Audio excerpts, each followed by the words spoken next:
This man does not give a single fuck about rankings, licenses, or your feelings.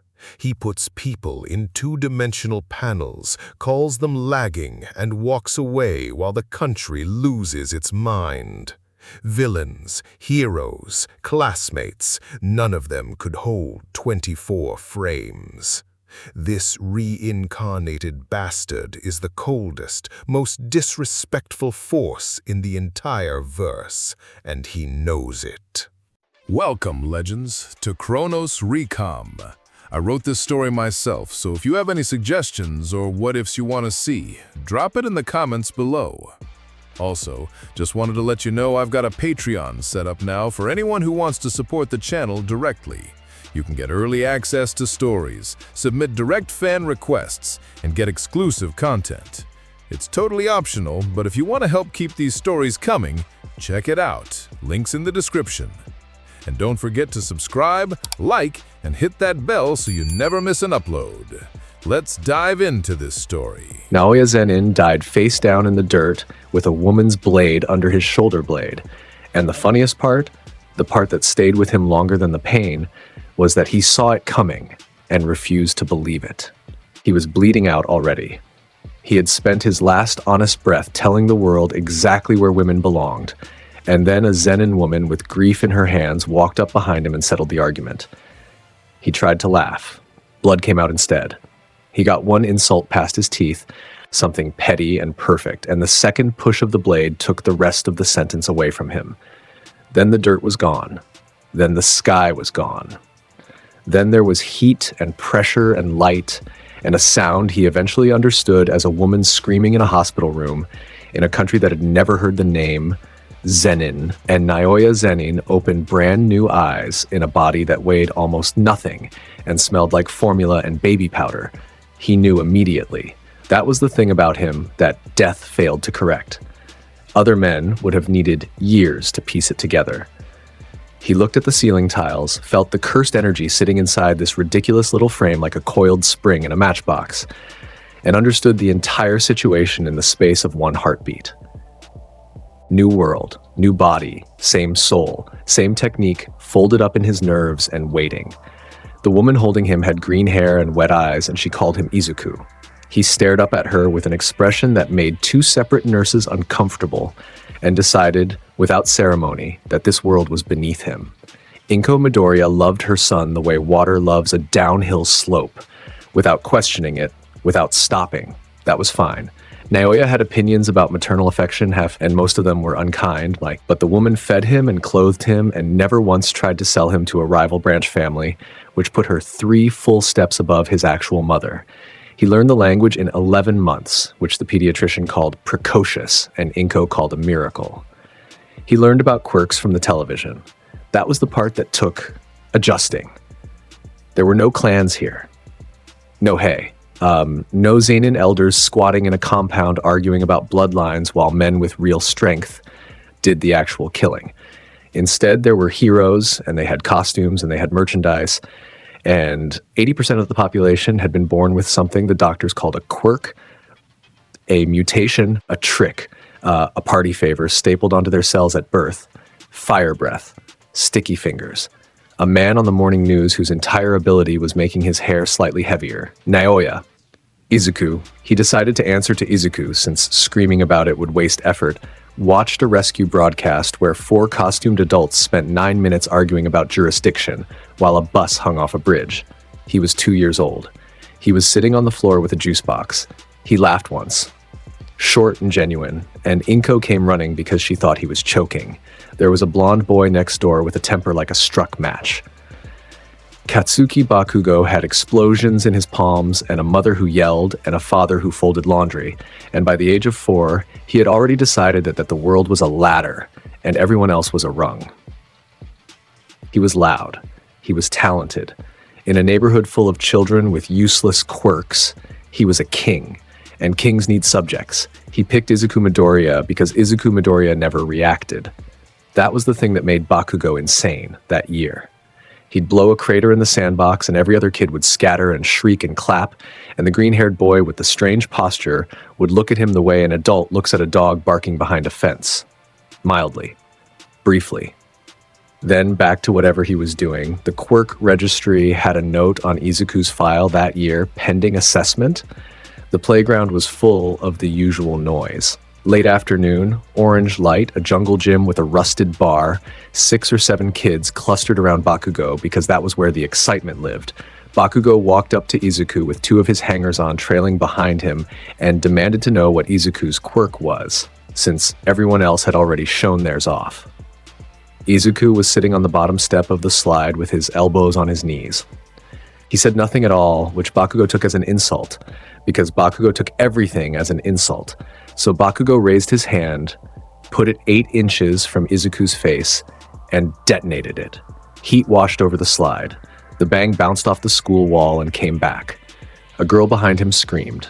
The smoke rolled up and away, and Izuku's bangs lifted in the wave of it and settled again. He hadn't blinked. He hadn't leaned back. For 1 second inside his own skull, something older than this playground turned over. A compound with cold floors. His father's voice. A man with a scarred lip and dead eyes who walked out of the Zenin clan and made every sorcerer in it look like a child playing dress-up. The specific weight of a blade sliding into his back, Izuku Midoriya stood up. He was 4 years old and taller than he had any right to be, and the way he moved made 2 of the older kids step backward without deciding to. He put his hand flat on Katsuki Bakugo's chest. The world went wrong. 24 frames. That was the rule. Izuku's field of view was his angle of view, and inside it, 1 second was a stack of 24 slices, each one charted, each one accounted for. Anything his palm touched had to keep up with that rule. Bakugo's 4-year-old body, screaming with adrenaline and gunpowder sweat, made it maybe 3 frames before it failed the requirement. He locked. The sound was a crackle like a fluorescent tube dying. Bakugo's body flattened. That was what the other children would insist on for years afterward. That he flattened. That the boy went from a person to a picture of a person. He hung in the air, a foot off the wood chips, sealed inside a slab of hardened, cursed energy, the color of dirty glass, translucent and shimmering and thin as a pane. His face was frozen halfway between a snarl and confusion. His hair was frozen mid-lift. A curl of smoke from his palm hung inside the slab like a brushstroke, and he was awake in there. That was the part nobody on the playground could have known. Bakugo felt everything. He felt his own lungs stop mattering. He felt the air. He felt his heartbeat trying to run and hitting a wall. He could see perfectly the green-haired boy in front of him lowering his hand and stepping in, and every muscle in his body received the command to move, and none of them received permission. Izuku looked at him with something close to boredom. "You're lagging, Katsuki," he said. Then he punched the frame. The slab burst. Bakugo came out of 2 dimensions and into flight at the same instant, and he crossed 9 meters of playground without touching the ground once. He hit the wood chips, skidded, rolled, and slammed shoulder first into the base of the fence. The sound he made afterward was thin and wet, and had nothing of a king in it. 2 ribs bruised, lungs locked, his mouth opened and shut, and no air went into it for 4 terrible seconds. The playground was silent. A teacher stood by the door with a juice tray in her hands and made no move to set it down. One of the boys who had followed Bakugo over was crying without having been touched. A girl on the swings had stopped mid-arc, feet dragging, staring. The slab's remains were still in the air, flakes of light peeling apart and burning out like pixels on a broken screen, and every child on that playground watched them go, and every one of them would remember it wrong for the rest of their lives because there was nothing in their vocabulary to hold it. Izuku flexed his hand once. He walked past Bakugo without slowing. "A man without true strength is just meat," he said, to nobody, to everybody. He went home. He ate katsudon. Inko asked about his day. He told her it was fine, and she asked why his knuckles were red, and he said a boy fell down. 3 streets over, Mitsuki Bakugo was screaming into a phone at a school administrator, and her son was sitting on the edge of a hospital bed with an ice pack strapped to his side, staring at the wall. Katsuki Bakugo didn't cry. Katsuki Bakugo replayed 4 seconds of his life over and over until his jaw ached. He touched me, and I stopped existing. That was the sentence that lived in him from then on. It sat under everything he did. It sat under his training, his grades, his ambitions, the pull-up bar in his room, the 4 hours a day he spent detonating his palms at the river until the skin cracked. He grew into the most talented middle school student in the prefecture, with a hole in his chest shaped like a green-haired boy telling him he was lagging. He never bullied Izuku Midoriya again. He wanted to. God, he wanted to. He'd get within 3 meters of him in a hallway and his hands would start sparking on their own. And Izuku would glance over. Just a glance, that flat, unimpressed slice of attention, and something in the animal part of Bakugo's brain would seize the wheel and steer him somewhere else. Every time. For a decade. Pride screamed. Survival won. They tested him at 4.5, right after the incident, and the machine gave them nothing. The doctor put Izuku's hand on the scanner and watched the readout sit at 0. He checked the joint in the pinky toe, which was the standard tell, and found the extra bone right where a quirkless child's would be. He said the word out loud with the particular gentleness doctors use when they think they're breaking someone. Quirkless. Inko cried in the car. Izuku looked out the window at a billboard with All Might's face on it and thought about how badly this world had been designed. His cursed energy sat inside him, unmeasured, unregistered, undetected, because there was no instrument in this country built to look for it. Cursed energy came from a world where people fed their fear and hate into their own bodies and produced monsters. This world had mutation. This world had genetics and legal frameworks and hero rankings. The scanners were looking for one thing, and he was made of something older.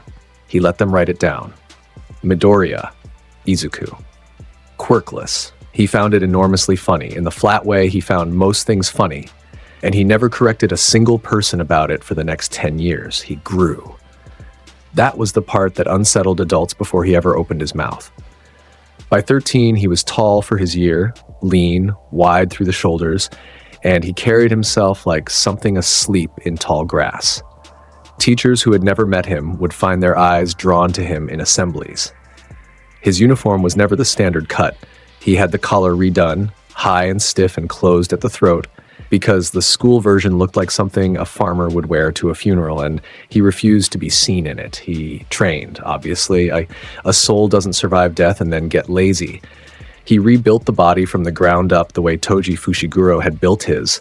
No shortcuts, no technique dependence, nothing but weight and repetition and violence until the flesh could hold what the soul wanted to do with it. By 15, he could put a fist through a concrete post without cursed energy at all.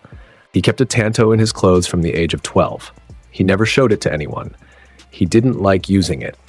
A knife was an admission that a thing needed finishing, and Izuku preferred to end conversations with his hands. And in the back of his skull always, there was a man with a scarred lip. Toji had been an insult made flesh. A Zenin with 0 cursed energy, who could kill special grades, who walked away from the clan and never looked back, who was so far past every technique-blessed heir in that compound that his very existence was a joke at their expense. Naoya had hated him. Naoya had never respected anyone else. That was the only real thing he brought with him through death. Not the clan, not the money, not the name, a standard. He looked at this world of heroes and merchandising and 16-year-olds with sticky fingers, and he went looking for someone who could meet it. The sludge happened in April of his final middle school year. He was walking home. There was a plume of smoke over the shopping district and a crowd building around it, and Izuku would have kept walking, except the sound coming out of the middle of that crowd was familiar. Explosions, badly spaced, panicked. Somebody's technique failing under pressure. He put his hands in his pockets and went to look. The scene was pathetic. A villain made of liquid filth had swallowed a person from the shoulders down, and the person was Katsuki Bakugo, and Bakugo was doing the only thing he knew how to do, which was detonate until something changed. The sludge just reformed around the blasts. His face was purpling. His eyes were rolling. Standing in a ring around this were 6 professionals.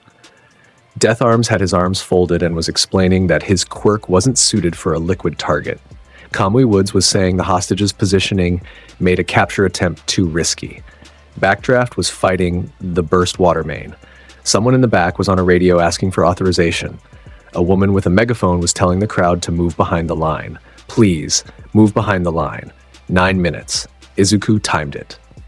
9 minutes of adults in costumes discussing procedure while a 15-year-old suffocated in sewage 4 meters away from them. He clicked his tongue.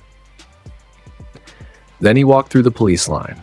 An officer reached for his shoulder. Izuku was gone before the hand closed. He didn't blur. That was the detail every witness account got wrong. Blurring means something moved through the space between. Izuku's technique wasn't about running fast. It was about arranging where he would be in each of 24 frames and then being there. To the crowd, he simply stopped occupying the sidewalk and started occupying the center of the burning intersection, with a chunk of shopfront debris still falling through the place his head had been. Death arms turned. His mouth opened. Izuku's palm went flat against the sludge. Cursed energy doesn't care that you're a liquid. It cares whether you can keep pace, and a semi-sentient puddle with an IQ of 8 and a hostage in its gut had exactly 0 chance of holding 24 frames. The villain's entire mass hardened and flattened in one crackling instant, sealed into a slab as wide as a car, with its stolen eyeball frozen mid-widen and Bakugo's shoulders and head sticking out of the top of the plane. Gasping, free, alive, Izuku kicked it. The slab came apart. Sludge went everywhere, thin and steaming and inert, sprayed across the asphalt in sheets that lay there twitching and no longer resembled a person. Bakugo dropped to his hands and knees and vomited filth onto the road and hauled in the first full breath he'd had in 10 minutes. Izuku walked past him. He didn't look down. He didn't slow. Behind him, Death Arms was shouting something about civilians, and Kamui Woods was saying what was that, and a man in the crowd had his phone up, and that footage would have 11 million views before midnight. Young man. The voice hit the intersection like a dropped anvil. All Might came down out of the smoke and landed in front of him, and the pavement cracked in a ring around his boots. Izuku stopped. Here was the thing. Izuku Midoriya had spent 11 years in this world, finding it disappointing. Every hero on television was a personality with an ability attached. Every sorcerer equivalent he'd bothered to evaluate was a child with a firework. But this man, this enormous, grinning, absurd man in blue and red, had energy in him that Izuku could feel from 4 meters out. Not cursed energy. Something else, layered, inherited, dense as lead and old. For half a second, the smirk left his face. For half a second, he was 17 again and standing in a corridor in the Zenin compound, watching a man with a scarred lip walk past him carrying a sword he had no right to be able to use, and feeling the specific, humiliating, addictive thrill of being in a room with someone who might actually be able to kill him. Half a second. Then the smirk came back. All Might was talking. He was talking fast and loud, and there was sweat on his forehead that had nothing to do with the fire. He said things about bravery. He said the word quirkless like an apology. He talked about a power that could be passed from one person to another, a torch, a sacred trust, a gift he had been searching for a worthy vessel to receive. He asked Izuku Midoriya to inherit one for all. The crowd was far enough back that nobody heard the answer. All Might heard it. All Might would hear it in his sleep for years. The only ones who can stand beside me are you, All Might, and maybe Endeavor, Izuku said. I don't need a hand-me-down power to reach the pinnacle. I'm already there.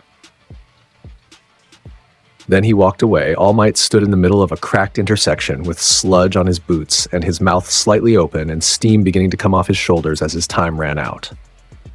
He had rehearsed 9 responses to a child saying yes, and 2 responses to a child saying no. He had never once, in all the searching, prepared for a child who looked at the greatest power in the world and called it second hand. He watched the boy's back until the boy turned a corner. Then he went and hid in an alley and coughed blood into his hands and laughed until his ruined lung made him stop. Katsuki Bakugo came to Izuku's house that night. He stood at the gate for 11 minutes. He never rang the bell. He went home. The UA entrance exam ran on the 3rd Sunday in February. Izuku arrived 5 minutes early, which he considered generous. The false city they'd built for the practical was genuinely impressive as construction went. 6 blocks of it poured concrete and steel frames and mock storefronts, all of it about to be destroyed by children. 200 applicants milled around the gate in gym clothes and various states of nausea. A blue-haired boy with glasses was reciting the rules to himself. A girl with a round face was stretching. Somebody was praying. Izuku stood at the front with his hands in his pockets and looked up at the skyline of the fake city and exhaled through his nose. "Excuse me, your shoelace is untied." Izuku glanced sideways. Glasses, blue hair, rigid posture, both arms locked at the sides, the face of a boy who had color-coded his notes. "You should address it," the boy went on. "In a practical examination, negligence in preparation is the same as negligence in execution. My name is Tenya Ida. I don't believe I've..." The gate horn went off. There was no countdown. That was the point of it. Present Mike's voice came bellowing over the loudspeakers about how real fights don't start with a whistle, and 200 applicants stood there frozen for a full second and a half like idiots at a crosswalk. Izuku was already gone. Ida's sentence stopped in the middle. There was a boy in front of him, and then there wasn't, and the air where the boy had been snapped inward with a sound like a wet towel. The applicants surged forward. The horn was still going. Somewhere 4 blocks deep into the fake city, a 3-pointer villain bot came around a corner on treads, sighted a target, and was flat. Izuku's hand touched its chassis, and it lost the third dimension. 2 tons of armored robot became a plate of glass hanging in the air with sparks frozen in it. He walked forward and it came apart behind him without being struck. Gravity and its own paused momentum tearing it in half the instant the second expired. Scrap rained on the street. The pieces glittered and burned out. 2 more came out of a side street. He put a hand on each in the same motion, and then he was 30 meters down the road and behind them, and the 2 slabs hung there in the intersection facing a boy who was no longer there. The second ended. Both machines exploded on their own trajectories, driving into the pavement they'd been aiming at, folding like dropped cans. He never raised his voice. He never broke stride. The examiner's displays lit up with his point tally so fast that a technician in the booth assumed a sensor malfunction and started rebooting the array. This was the part Izuku found tedious. Nothing in the exam registered as a threat. It registered as a warm-up, the way the practice dummies in the Zenin dojo had registered when he was 9. He counted frames out of habit rather than necessity. He built speed the way he liked to build it, stacking momentum across consecutive frames, so that each pre-planned step began at the exit velocity of the last, and by his 11th point he was moving through a street at a speed that put a pressure wave in every window he passed. The glass didn't break. It bowed and sang and settled. Tenya Ida saw him twice. The first time, Ida was mid-engine sprint down a boulevard, 3-pointer bots blowing apart in his wake, feeling, for the first time that day, good. Fast. Correct. The Ida name meant speed, and he was carrying it properly, and then something came past him on his left. He turned his head. There was nothing there. 2 seconds later, 40 meters ahead of him, 4 robots he'd been sprinting toward flattened into panes of glass and came apart in a heap. The second time was worse, because Izuku stopped. He appeared beside a lamppost, hands in pockets, absolutely dry, absolutely unbothered, while Ida braked so hard his shoes tore. Ida shouted something. A question, maybe an accusation. Izuku looked at his legs. "You think having exhaust pipes makes you fast?" he said. "You can't even perceive the frames." Ida stood there, breathing hard, staring at the space beside the lamppost, which was empty. He'd been staring at it for 2 full seconds before he registered that. The 0-pointer came at the 7-minute mark. They put it in every exam because they needed a variable that couldn't be beaten, an obstacle whose entire purpose was to teach a room full of talented teenagers the taste of running away. It came up between 2 buildings and kept coming up 40 meters of gunmetal and hydraulics, and its shadow swallowed a block. When it moved, its treads took the front off a 5-story mock apartment building, and the debris came down in a wave. The applicants ran. That was the correct answer. 200 kids turned as one and sprinted for the far end of the district.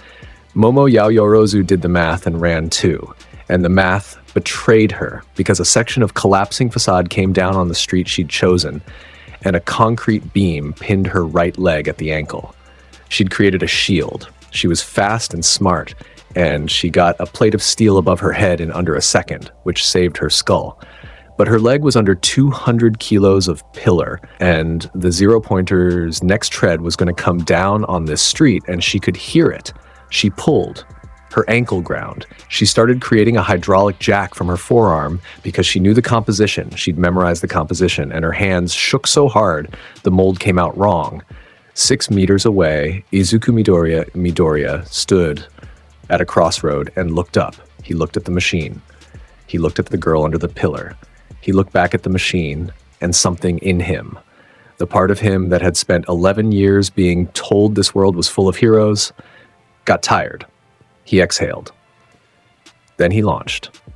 Frames 1 through 4 took him up the face of the building on his left, boots hitting the wall like hammer blows, each contact charted before the last one landed, each one adding to the number. Frames 5 through 9 crossed the gap between buildings without any assistance from an updraft, because he'd stacked enough momentum by then that the air was a formality. Frame 12 put his foot on a windowsill that exploded into powder. Frame 14 took him above the roofline. He was moving faster with every accumulated step, and the exam's tracking cameras lost him entirely. The review footage would show a green streak that skipped 9 frames of tape. At the apex, he was above the zero-pointer's head. He came down on its optical sensor with both boots, and the impact rang through 40 meters of machine like a struck bell.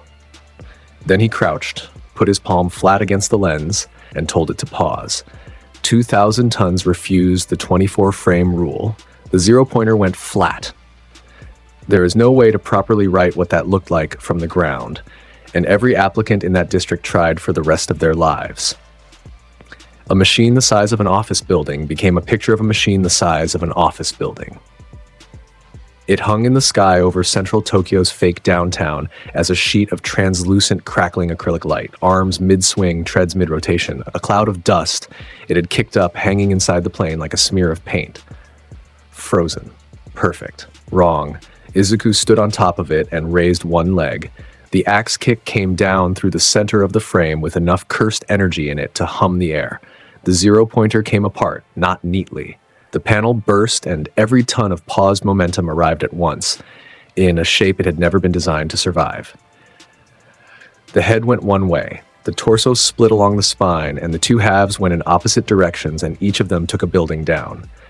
An arm, a single arm, 20 meters of steel, spun off across the block and drove itself into the pavement like a thrown spear, standing straight up in the road. Debris rained across 4 city blocks. A tread came down through the roof of a mock convenience store. Dust rolled outward in a wall and swallowed the boulevard and everyone standing in it. The ground shook hard enough that applicants 3 blocks away went to their knees. Then the dust cleared, and there was a hole in the skyline where the zero-pointer had been, and there were pieces of it stuck in 6 different buildings. And there was one boy walking out of the cloud with his hands going back into his pockets. Nobody moved. A boy with red spiky hair sat down on the curb without meaning to. A girl with earphone jacks in her lobes said a word her mother would have slapped her for. Someone's quirk activated on its own out of pure shock, and a cloud of confetti went up over the crowd, and its owner didn't even notice. Izuku walked to the pillar and looked down at Momo Yaoyorozu. She stared up at him with dust in her hair and blood on her lip, and her forearm half transformed into an unfinished jack, and every intelligent thing she had ever known how to say abandoned her. He put one hand under the concrete beam and lifted it off her ankle with a grunt of effort he seemed annoyed to have to make. He set it aside. He looked at her leg, decided it was intact, and looked at her face. "If you're going to be weak, stay out of the way, woman." Then he walked off. Momo Yaoyorozu lay in the rubble with her mouth open. The heat that came up her neck had 4 separate ingredients in it, and she was only willing to name one. She was the recommendation track prodigy of a family that had never lost at anything. She had graduated from a private academy with the highest practical scores in its history. She had been called brilliant so many times that the word had stopped meaning anything, and a boy had just lifted 200 kilos off her leg, called her weak, and walked away as though the entire encounter had cost him something. "Excuse me?" she said to nobody, 30 seconds too late. She got up. She tested her ankle. She looked at the crater where a 0-pointer used to be. And then, against every instinct her upbringing had installed in her, she turned her head and watched him go until the dust took him. The examiner booth was silent for 11 seconds. Present Mike had both hands on the desk. Midnight had removed her glasses. Snipe was replaying the last 4 seconds of footage at quarter speed on his own console and saying the same word over and over in a flat voice. "Play it again," Nezu said. They played it again. The 0-pointer went flat. Again. The 0-pointer went flat. "Sir, the sensor grid has him at 0 quirk emission." A technician's voice, a little too high. "There's no energy signature at all. Not electromagnetic, not thermal, there's nothing. The plate isn't a construct. It doesn't read as matter." "His file says quirkless," Midnight said. "His file says quirkless," Nezu agreed. Aizawa Shoto was leaning against the back wall with his arms crossed and his scarf bunched at his throat, and he had been watching the whole exam through half-lidded eyes and hating every second of it. He straightened up. He put his hand on it, and it stopped being three-dimensional, Aizawa said. "That's not a quirk. There's no quirk that does that." "There is now," said Present Mike. "No." Aizawa's eyes went back to the screen where a boy walked out of an 8-story dust cloud with his hands in his pockets. Quirks come with rules. Emitters have a substance. Transformations have a body. Whatever he did to that machine came out of nowhere and went back to nowhere, and the machine paid for it. I want him in my class. Nezu turned his cup in his hands. The room waited. The principal of UA High School, 2 feet tall, a mouse with a scar and the most dangerous mind in the country, went absolutely still. Not thoughtful still. Predatory still. He held that pose for 6 seconds, and every teacher in the room found something else to look at. Then he smiled. It was a very wide smile, and it went on for slightly too long. "He'll be in 1A, Nezu said. "Give him 100 rescue points." "Sir, he didn't rescue. He lifted a 200-kilogram beam off a trapped applicant during an active structural collapse and then insulted her." Nezu sipped his tea. "I'd like to see him do it again." Class 1A had 20 desks, 19 of which were occupied by teenagers with something to prove. By the time Izuku Midoriya walked through the door, everyone in that room had watched the leaked exam footage a minimum of 30 times. They had theories. They had theories. The blonde boy with the lightning streak said it was time manipulation. Obviously, freezing time in a localized field. The boy with the tape dispensers in his arms argued for dimensional compression. Ida, who had spent 4 days building a scientific framework, proposed a spatial flattening emitter type with a contact-based trigger, and was in the middle of diagramming it on the board when the door slid open. The room went silent by itself. Nobody decided to stop talking. It simply happened, the way conversation dies in a bar when the wrong man walks in. He was taller than every boy in the room except Shoji. The uniform was wrong. High collar, closed at the throat, got tailored close, cut with an arrogance that made everyone else's blazers look rented. He came in with his hands in his pockets, ran his eyes across the desks once, and the eyes were the thing. There was no curiosity in them. There was an inventory. He picked a seat by the window, sat down, took out a notebook, and opened it. He wrote nothing in it. He never wrote anything in it all year.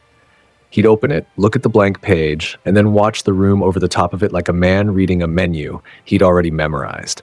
Kirishima Eijiro, who was constitutionally incapable of letting a silence stand, leaned across the aisle and said, "Hey, that entrance exam thing was insane. What even is your quirk, man?" Izuku turned his head. "You're loud," he said. "Try again in a year."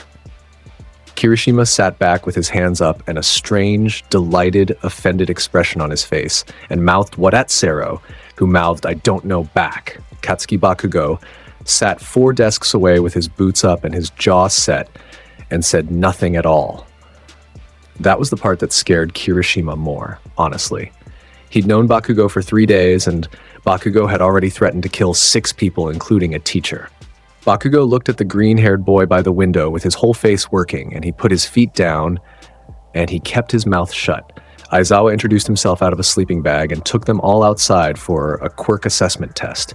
He ran them through the standard 8.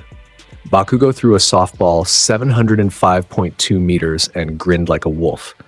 Uraraka made hers leave the atmosphere. Todoroki froze a 50-meter strip of the field. Izuku threw the softball 111 meters with a bored, one-handed toss, and Aizawa's eyebrow went up, because that was 111 meters from a 15-year-old with no quirk and no wind-up. Then came the 50-meter dash. Aizawa put him against Ida on purpose. He wanted data. The starter beeped, and Ida hit 3.02 seconds, which was a personal best, which was a record for the class, which was frankly outstanding. The gate sensor at the finish line registered Izuku at 0.4 seconds, and then registered an error because the machine's sampling rate couldn't resolve an object that was at the start line in one sample and past the finish in the next. Izuku was standing beyond the cones with his hands in his pockets before Ida's second stride hit the grass. 20 students made a sound. Ida ran the rest of the 50 meters because his legs were already committed, and then stood there heaving, staring at a boy who had begun the race in the same instant he had, and had already stopped being interested in it. Aizawa's hair lifted.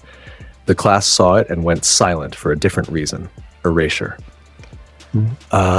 His eyes went red and his scarf floated, and the pressure of his quirk landed on Izuku Midoriya like a spotloff.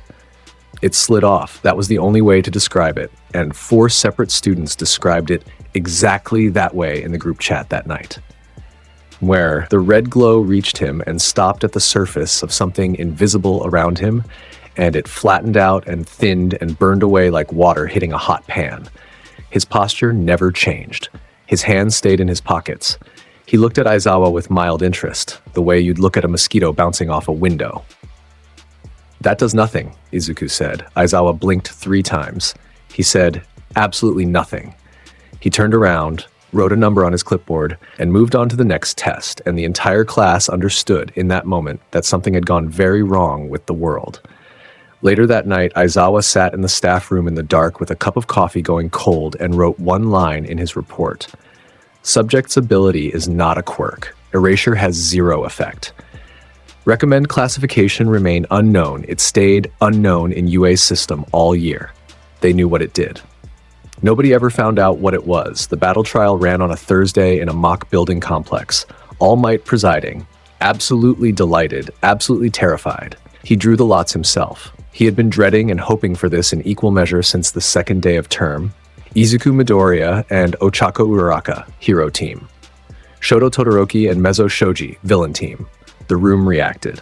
Todoroki was the recommendation student, the one with the scar and the 2-color hair and the 50-meter glacier, and nobody in that class believed he'd lost anything in his life. Shoji was 2 meters of arms and sensory organs. It was, on paper, the strongest villain team available. Uraraka looked at her partner with her fists up and asked what the plan was. Izuku glanced at her. "Stay outside," he said. He walked in alone. Shoto Todoroki had a plan, and it was a good one. He and Shoji held the objective on the 4th floor. He sealed the stairwells, sealed the elevator shaft, sealed 2 of the 3 approach corridors, and then he did what he always did when he wanted a fight to be over before it began. He put his right hand on the floor and let go. Ice came out of him and filled the building. It went down the corridor and up the walls and across the ceiling in one enormous grinding surge, a glacier pouring through a structure, and it kept going. Down the stairwell, through the 3rd floor, out a window, down the side of the building. Frost bloomed on the outside of the concrete. Somewhere below, a door frame cracked under the pressure. The whole complex groaned. Uraraka, standing outside, watched a 5-story building turn white in 9 seconds and said something small and horrified. All Might in the monitor room was on his feet.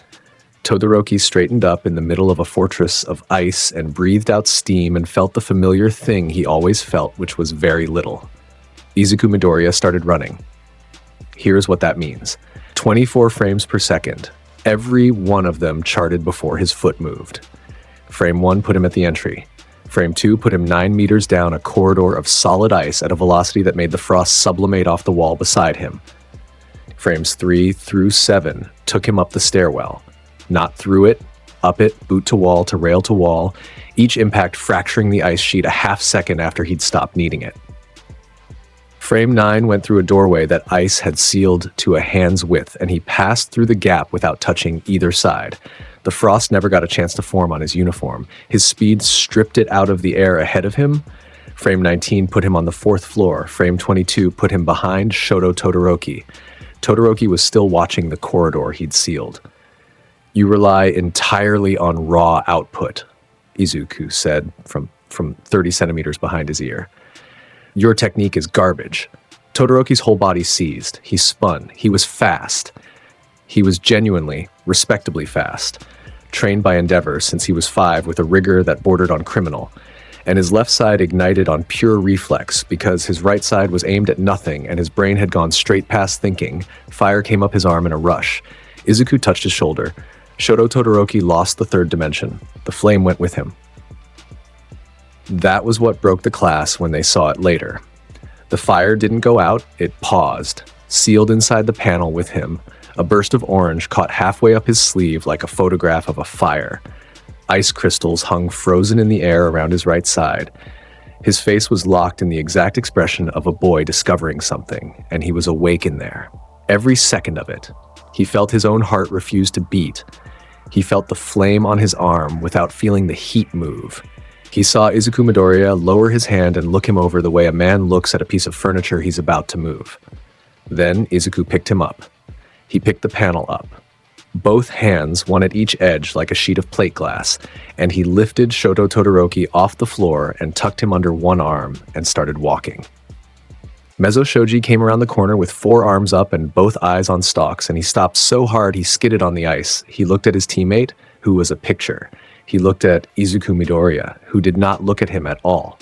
Izuku walked past him, straight past, shoulder to shoulder, close enough that Shoji felt the air move, and Izuku's eyes never once came off the corridor ahead.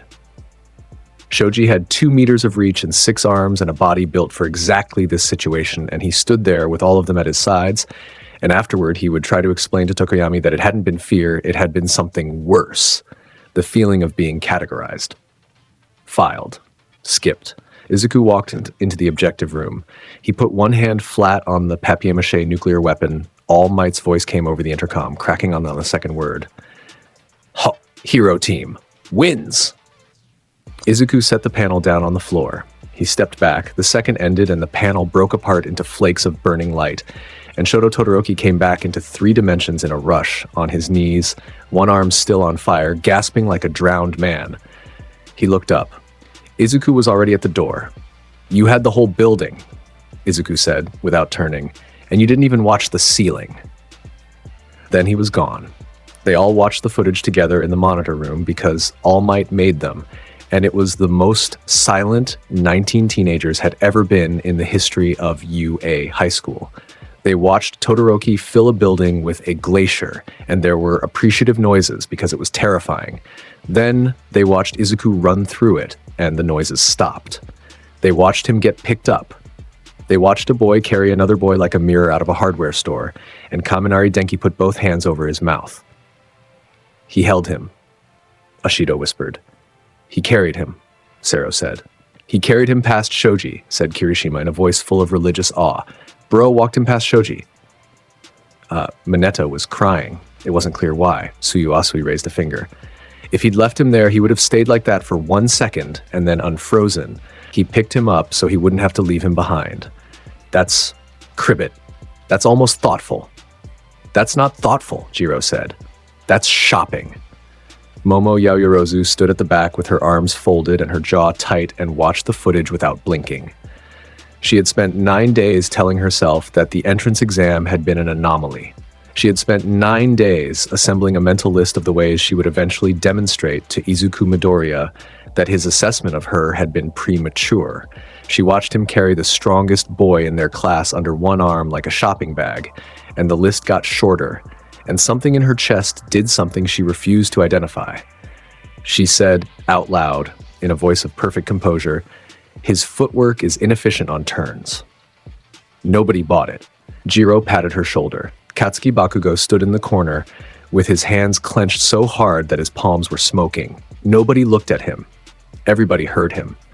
He watched the footage twice, and then he walked out of the room and put a hole in a locker in the hallway, and stood there with his forehead against the metal, breathing, and inside his head there was a 4-year-old boy suspended in a slab of glass on a playground being told he was lagging.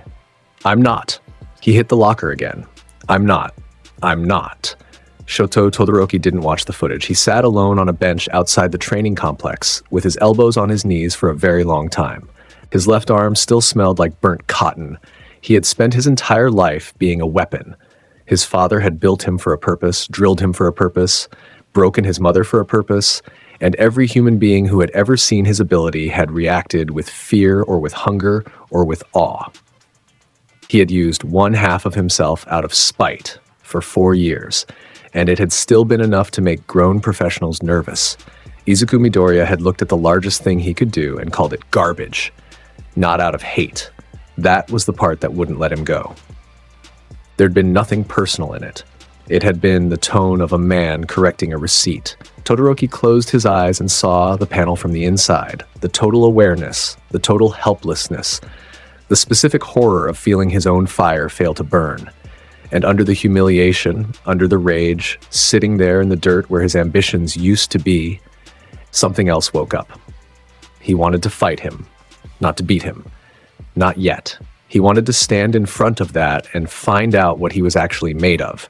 Because for the first time in his life, somebody had given him a number to measure against that had nothing to do with endeavor at all. He got up, he went to the gym, he turned on his left side, and he trained with it for 4 hours without once thinking about his father. The bus to the unforeseen simulation joint left at 9 in the morning. Izuku sat at the back with his head against the window. Uraraka had asked him to sit with the group, and he'd looked at her until she'd stopped asking. The USJ was a dome, and inside the dome was a landslide zone and a flood zone and a conflagration zone and a mountain zone, all of it built to teach children how to save people. 13 was explaining safety protocols on the entry plaza in a voice like a soft glove. The lights went out in the middle of the 4th sentence, a black swirl opened in the center of the plaza, and it kept getting bigger, and things started coming out of it. Aizawa said one word, and it was profane. He moved in front of the class with his goggles down. They poured out. 60, 70, 80 of them. A whole gutter's worth of the city's failures with their quirks up and their weapons drawn. And out of the middle of them stepped a pale man in a hoodie with severed hands stuck all over his body and one clamped over his own face like a mask. Beside him stood a shape made of black fog with a metal collar and 2 yellow eyes. Behind them, filling the space it stood in, was something enormous. Black skin, exposed brain, a beak, a hunch, arms like industrial equipment, and eyes with nothing behind them. Tamura Shigaraki looked around the plaza and scratched at his neck. "Where is he?" he said. "The symbol of peace, all might. We came all this way. He's supposed to be here." Then he tilted his head. "Doesn't matter. We'll kill some kids first. Warp them out, Kurogiri." The fog spread, and Aizawa shouted for the class to run, and everything went to pieces at once. The warp took most of them. Kirishima and Bakugo into the ruins, Todoroki into the ice zone, Ida toward the entrance. The rest scattered across 4 biomes. The fog reached for the back of the group where a green-haired boy was standing. It went around him Kurogiri, who had been Kurogiri for a long time and had moved a great many unwilling people a great many places, felt his own warp gate refuse, and it was such a novel sensation that he made a sound. Izuku Midoriya walked out of the collapsing formation onto the open flagstones of the plaza with his hands in his pockets, while 80 villains screamed, and Aizawa's capture weapon cracked like a whip in the middle of them. He didn't hurry. Shigaraki turned and looked at him. 24 villains turned and looked at him. The Nomu's head came around slowly. "Who invited these third-rate scrubs?" Izuku said. The plaza's noise dropped by half. Shigaraki's fingers stopped scratching. "Kid, do you know what this is? Do you know who I am? You've got a hand on your face." Izuku's eyes went over him, top to bottom, the way you'd read a label. "Is that a message or a hobby?" A villain with a knife lunged at him from the left, and Izuku's hand came out of his pocket, and the man was flat, and then the man was a spray of blood and broken glass light across the flagstones, and he came down 20 meters away and stopped moving. It took less than a second. Nobody near him processed the middle of it. The plaza went silent all the way to the back. Aizawa, 30 meters out with 4 unconscious bodies around his boots and his elbow dislocating under a wrestler's grip, saw the flash and stopped fighting for half a second. Shigaraki pointed. "Nomu, kill him." The Nomu moved. For something that big, it was obscene how fast it moved. It crossed the plaza in 3 strides, and its fist came in at Izuku's head at a speed that would have gone through a bank vault, and every villain watching braced for red mist. Izuku let it come. That was the detail Kurogiri fixated on afterward. The boy watched the punch travel. He watched it for what must have been 3/4 of a second, and he did nothing at all. And then at the last possible frame, he dropped his shoulder and slid under it, and the wind of the mist tore his collar open and cracked the flagstones behind him and blew a crater in the wall 40 meters back. And his palm was on the Nomu's chest before the arm came back. "You can't absorb shock if your cells are locked in 2 dimensions," Izuku said. The Nomu had been built to survive All Might. It had shock absorption threaded through every fiber of it, a quirk stack designed to take the greatest force this world could produce and eat it. Shock absorption requires 3 dimensions. The Nomu went flat. It hung there in the middle of the USJ Plaza, an 11-foot horror pressed into a sheet of crackling light, its exposed brain frozen mid-pulse, its fist locked in the air behind it, its dead eyes absolutely aware. Behind it, the fog and the villains and the whole invasion held their breath. Izuku wound up.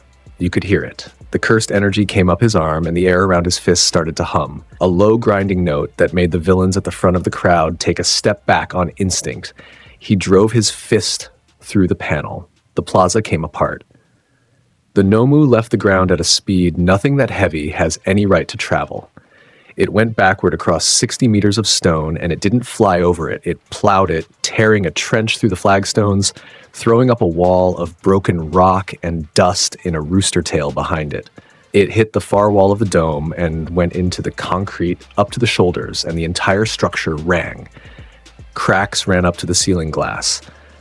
Somewhere in the mountain zone, a section of artificial cliff let go and slid. Its right arm stayed behind. It came off at the shoulder, sheared clean, because absorbing an impact requires cellular function, and Izuku had overridden all of it. And it spun through the air and landed on the steps and lay there, twitching, with its fingers opening and closing. The dust rolled out over the crowd. Nobody said anything. Kurogiri had gone completely still. He had watched All Might fight for 20 years, studied it, cataloged it, planned around it. He had never seen anything like that, because All Might hit things and they broke. This was different. This had removed a rule and then billed the creature for it. A woman near the front dropped her weapon. Then a man dropped his. Then 11 villains in the second rank began, without discussion, walking backward. Aizawa stood in the middle of a pile of unconscious criminals with blood running down his forearm and his goggles askew, and he looked at the trench in the plaza, and then at the arm on the steps, and then at the 15-year-old boy dusting off his sleeve. That thing was built to fight All Might, Aizawa said to himself, hoarsely. Izuku turned to Shigaraki. Shigaraki was scratching his neck so hard he was bleeding. His breath came fast and thin through the fingers of the hand on his face.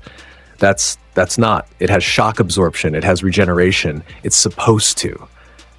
Are you a genius? Izuku asked. Shigaraki stopped. No, Izuku said. You're just trash. Then he blitzed. 60 meters. 2 frames. The wind of it knocked 3 villains over. Shigaraki got one hand up, 5 fingers spread, decay ready, the ability that had turned a hero to dust in front of him when he was 5 years old, and Izuku Midoriya's fist came through the space above it with cursed energy, screaming off the knuckles. He didn't touch the hand on Shigaraki's face, he took it off. The strike hit father at the wrist, and the dried, preserved, precious relic of Tamura Shigaraki's entire personality came off his face in 3 pieces and went spinning away across the flagstones. Half of it landed in the water. One finger skidded to a stop against a step, and Shigaraki's face was in the open air for the first time in years, and it was a young man's face, chapped and cracked and horrified, and the sound that came out of him was nothing like a villain. He screamed, not in pain. There wasn't much pain. Father, no. He went down on his knees, scrabbling for the pieces with both hands, and one of the pieces crumbled when he grabbed it. Izuku looked down at him with an expression of total absence of interest and drew back his fist for the second one. The warp gate tore open around Shigaraki like a bag closing. Kurogiri did it on nothing but survival instinct. He hadn't been ordered to. He didn't consider the mission, or the plan, or All for One's instructions. He looked at a boy standing over his charge, and he opened a hole in space and yanked, and the gate slammed shut half a meter from Izuku's knuckles. The fist went through empty air. Izuku stood there with his arm extended. Then he lowered it and rolled his shoulder and looked around the plaza at 80 villains who had come here to murder children. He exhaled through his nose. It was almost a laugh, and it was aimed at the arm lying on the steps, at the strongest thing they'd brought, the thing they'd been so proud of. 11 villains ran for the exit. 9 of them made it 3 steps. He went through the crowd like a car through a hedge, and the ones who saw him coming got flat and burst and lay down, and the ones who didn't got a fist and lay down anyway. It took him under 40 seconds. He never used the tanto. He never raised his voice. 31 criminals lay unconscious in the plaza, and the remaining 40 were on their knees with their hands on their heads, having negotiated their own surrender with a boy who had never once offered them the option. The main doors blew open. All Might came through them at a speed that folded the doorframe, and behind him came Nezu and Present Mike and Snipe and Midnight and 13's backup and 4 squads of police. They stopped. The USJ Plaza was a ruin. There was a 60-meter trench through the center of it. There was an arm on the steps. There was a Nomu embedded in the far wall to the shoulders, twitching, unconscious, one limb short, and its regeneration struggling to find a shoulder to grow from. There were 71 villains on the ground in various conditions. Aizawa was sitting on a step with his elbow held against his chest, alive, staring into the middle distance, and in the middle of it stood one student in a torn school uniform, hands in his pockets, looking up at the broken ceiling glass with the expression of a man waiting for a delayed train. All Might's mouth opened. "Young Midoriya," he said. "They ruined the field trip," Izuku said. Nobody said anything for 6 full seconds. Then Snipe took his hat off, held it in both hands, and put it back on. The report took Nezu 4 hours to read because he kept stopping. Aizawa was in a hospital bed with his arm in a cast he didn't need, and his face doing something complicated. All Might sat in the chair by the window in his true form, thin as a coat rack, hands folded. "Every student survived," Nezu said. "Every student is uninjured. 13 has a sprain. You have a dislocation. The League of Villains lost 71 members, its Nomu, and this is the part I keep coming back to, its leader's face. He was going to kill him," Aizawa said. "He wasn't stopping." "Was he?" Nezu turned a page. "Or was he going to take everything Shigaraki cared about and then find him boring?" The mouse looked up over the paper. "I genuinely can't tell. That's new for me." All Might said nothing. He'd been silent since the plaza. He kept seeing it, the Nomu's punch coming in and the boy watching it, and then the last frame slip and the palm on the chest. He had fought monsters for 20 years, and he had never once in his life had the luxury of watching a punch land before deciding to move. He turned down One for All Might said. Aizawa's head came around. "What?" "On the road. After the sludge." All Might smiled with the left side of his mouth. It wasn't a happy thing. "He told me he was already at the pinnacle. And Shota, I've spent 30 years learning what people sound like when they're lying about their own strength." He looked out the window at the school grounds, where a green-haired boy was walking across the quad alone with his hands in his pockets while 19 classmates walked in a cluster 12 meters behind him watching him. He wasn't lying. All Might said. The sports festival came 3 weeks later and the whole country lost its mind about it. Izuku considered skipping it. He said as much out loud in the classroom, and the class reacted like he'd suggested skipping his own coronation, and Ida gave a 9-minute speech about the significance of the event, to which Izuku responded by turning a page in his empty notebook. He went out of curiosity. Not about himself. He already knew the result. He wanted to see the professionals in the stands, all of them in one place, and find out whether this world had produced anyone worth walking toward. He won the obstacle race without seeming to try, which annoyed a great many people. The starting gun went and the tunnel bottleneck jammed with 100 students, and Todoroki iced the floor of it, and Bakugo blasted over the top, and by the time either of them cleared the mouth of the tunnel, Izuku was already 300 meters down the course, having gone over the crowd on a route that used 4 heads and a shoulder as footholds. Present Mike's commentary stopped working properly. The robots at the first obstacle went flat and folded up as he passed between them. The chasm section he crossed by stacking frames off a single cable at a speed that made the cable snap behind him, which stranded the 12 students following him and produced a formal complaint from a parent. He crossed the finish line 1 minute and 40 seconds before second place. Second place was Todoroki. Third was Bakugo, and Bakugo was so angry when he crossed it that he blew up his own landing area. The cavalry battle got rearranged because nobody would team with Izuku. It wasn't malice. Ashido said it out loud in the pre-match huddle, "If we're on his horse, we don't do anything. We just stand there and get famous." So Izuku entered the cavalry round as a one-man team of himself, which the rules technically permitted and which Midnight approved with visible glee, and he spent the 15 minutes walking through the field taking headbands off people while they held them with both hands. He finished with 3,285 points. He had a stack of headbands so thick he wore them over his shoulder like a bandolier.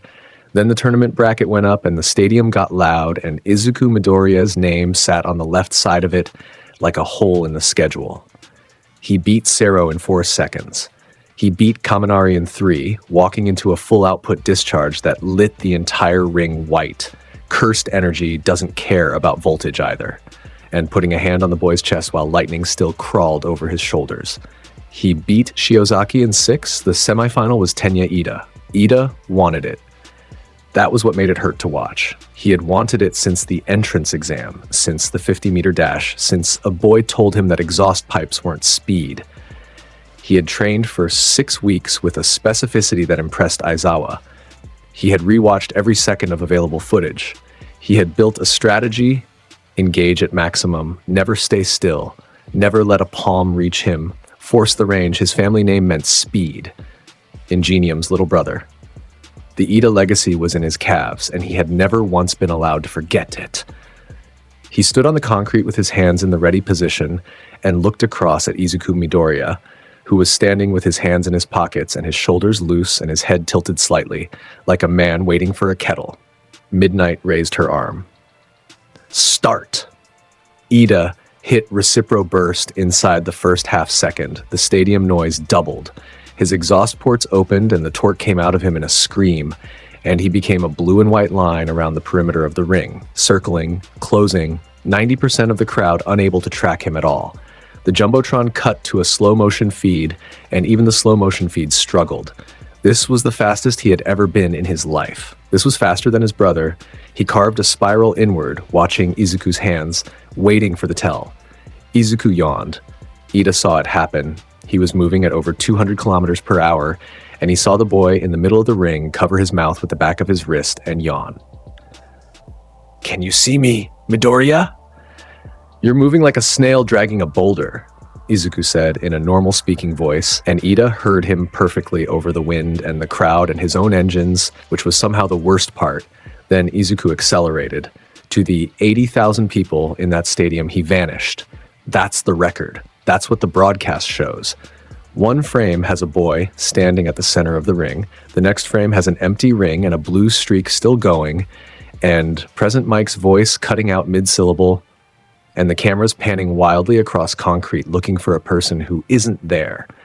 Ida felt a tap on his shoulder. He was at full Recipro burst, at the fastest velocity his body had ever produced, and something tapped him on the shoulder from behind like a colleague getting his attention in a hallway. He locked. The panel formed around him at 190 kilometers per hour and stopped. Not slowed. Stopped. 80,000 people watched a 2-meter slab of crackling translucent light appear in the above the ring, with Tenya Ida sealed inside it in a full sprint. Legs mid-stride, exhaust flame frozen in a plume behind his calves, glass halfway down his nose, mouth open, eyes wide. All of that momentum, all of that heat, all of that heritage hanging motionless 3 feet off the ground. The stadium made a sound like a punctured tire. Izuku stepped out from behind the panel, straightened his collar, and reached up with 2 fingers. He flicked it. The panel burst and gave Ida back everything at once. He came out of it at 190 kilometers an hour in a direction he had never chosen, and he crossed the ring and cleared the boundary line and hit the stadium's inner wall so hard that the concrete cracked in a spiderweb 2 meters wide behind the barrier. Dust came off the wall. His glasses landed 40 feet away, intact. He slid down onto the grass and lay there with his arms out, conscious, staring at the sky. Engines still trying to fire, thinking one sentence over and over. He tapped me. Midnight didn't call it for 4 seconds because she forgot to. Midoriya, she said. Advances. The stadium was silent. 3 full seconds. 80,000 people, all of them capable of noise, none of them producing it. Present Mike's mic was open and picking up his breathing. In the family box, Ida Tensei, sitting in a wheelchair beside his parents, had both hands on the armrests and had leaned forward as far as his body would allow, and he was smiling in a stunned, hollow, admiring way that his mother didn't understand at all. Then the noise came, and it came like a wave breaking, and it did not stop for 2 minutes. Izuku Midoriya didn't look up at the crowd. He walked to the edge of the ring, went down the steps, sat on the bench in the wings, and stared at the wall. The pro hero seating on the west side of the stadium held 31 working professionals who had come to scout. Every single one of them was standing. Kamui Woods had a hand over his mouth. Mount Lady said, "To nobody, that's a first year." Best Jeanist was on his phone and had been on his phone since the obstacle course.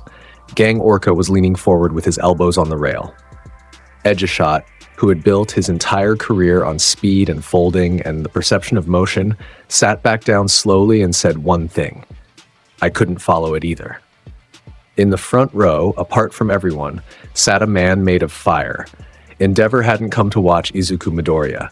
He'd come to watch his son ice a stadium and take first place because that was the schedule he'd written for the year, and he'd been in a foul mood since the obstacle race ended with Shoto 1 minute and 40 seconds behind a quirkless boy from a public middle school. He watched the Ida match without moving. He watched a green-haired child stop the fastest student in the country in the air and flick him into a wall with 2 fingers. The number 2 hero went absolutely still. His flames, which never went out, which burned around his shoulders through meetings and interviews and his own children's birthdays, pulled in close to his body and dimmed to almost nothing. And the 2 heroes sitting nearest him felt the temperature in their row drop and turned to look, and then decided very fast to look somewhere else. The only ones who can stand beside me are you, All Might, and maybe Endeavor. That clip had been on the internet for 11 months. Endeavor's aide had found it and shown it to him as a curiosity, a piece of trash-tier viral content, some kid mouthing off in the street next to the symbol of peace. He'd watched it 4 times. He watched Tenya Ida get carried off the field on a stretcher, and Endeavor's jaw worked once, and he said in a low voice to nobody at all, maybe. The final was Izuku Midoriya versus Katsuki Bakugo. Bakugo had blasted through his half of the bracket like a war crime. He'd beaten Kirishima and Tokoyami, and then Todoroki in the other semi in a fight that took 11 minutes, and melted the ring and put both of them in the medical tent afterward. And he'd come out of it screaming with his shirt burned off and one eye swollen shut, because that fight had been the second best moment of his life. He stood at his mark, and he was shaking. Not from fear. He would have died before he called it fear. He'd spent 12 years walking toward this exact patch of concrete. He had beaten every talented person in his year to be here, and the last one was standing across from him with his hands in his pockets, looking at him with mild recognition, and the shaking wouldn't stop. The stadium was on its feet. Present Mike was screaming about childhood rivals. Midoriya! Bakugo's voice tore. Look at me. Izuku looked at him. You've been in my head since I was 4 years old.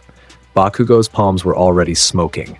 12 years. Every day. I got faster. I got stronger. I got better than every single one of these extras, and it was all for this. So don't you dare. His teeth were bared. Don't you dare put your hand on me and end it in 1 second. Fight me. Something moved behind Izuku Midoriya's eyes. He took his hands out of his pockets, The smirk went away, and the class in the stands saw it happen, and every one of them felt their arms go cold because they'd learned what that meant in the last 2 months. When the smirk was on, you were an extra. When the smirk went away, he was paying attention, and that was worse. Fine, Izuku said. Show me. Midnight dropped her arm. Bakugo detonated the entire ring. He went up in a blast that cracked the concrete beneath him, and then he was in the air, and he came down with both hands out, and the air folded. He had been planning this for weeks.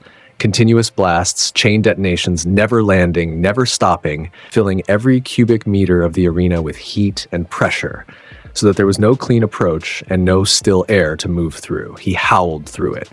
He put out enough force in the first 20 seconds to level a house. The ring turned white. The crowd flinched from the light. Present Mike said something about the greatest opening barrage in festival history, and in the middle of it, Izuku Midoriya moved through the blast field without being touched. He went through fire. He went between 2 detonations that were 0.04 of a second apart in the gap, and the shock waves clapped together behind him. He came up off the ground and off a wall of his own compressed air, and he was above Bakugo, and Bakugo, to his eternal credit, to the thing that would let him sleep at night for the next 10 years, saw him coming and got a hand up and fired point blank. The explosion took Izuku's sleeve off at the elbow. That's it. That's what Katsuki Bakugo got, a sleeve. Izuku's palm landed on his sternum. Bakugo locked. And in the panel, in the total awareness, in the 1 full second of perfect helplessness, Katsuki Bakugo was 4 years old again on a playground with wood chips under his shoes, and a boy was standing in front of him with his hand out, and there was smoke in the air, and he could feel his own heart refusing to beat. Izuku looked at him through the frame. Then he did something he had never done for anybody. He hit the panel with an open palm instead of a fist, and he hit it at the edge instead of the center. And Bakugo left the ring at a speed that cracked the boundary marker and dumped him into the grass rather than into the wall. He rolled twice. He came up on his hands with his shirt gone and blood in his mouth, and there was no bone broken anywhere in his body. Midoriya, first place. The stadium detonated. Bakugo stayed on his hands and knees in the grass with his fingers in the dirt while 80,000 people screamed, and his shoulders shook, and he understood exactly what had just happened to him, which was mercy, which was worse than anything. Izuku stood on the ring and looked down at him. 12 years, Izuku said. You went from meat to almost worth watching. He put his hands back in his pockets. Keep going. He walked off. Katsuki Bakugo put his forehead in the grass and made a sound nobody could hear over the crowd, and it was the closest he'd come to being alive in 12 years. He accepted the gold medal with the energy of a man signing for a package he'd ordered last week. All Might, in his full form, held the medal out with both hands and something enormous and complicated in his face, and he leaned in and said, "Low." So the microphones wouldn't take it. You could have ended that fight in 1 second. Izuku let the ribbon settle around his neck. He asked me for a fight, he said. He earned one.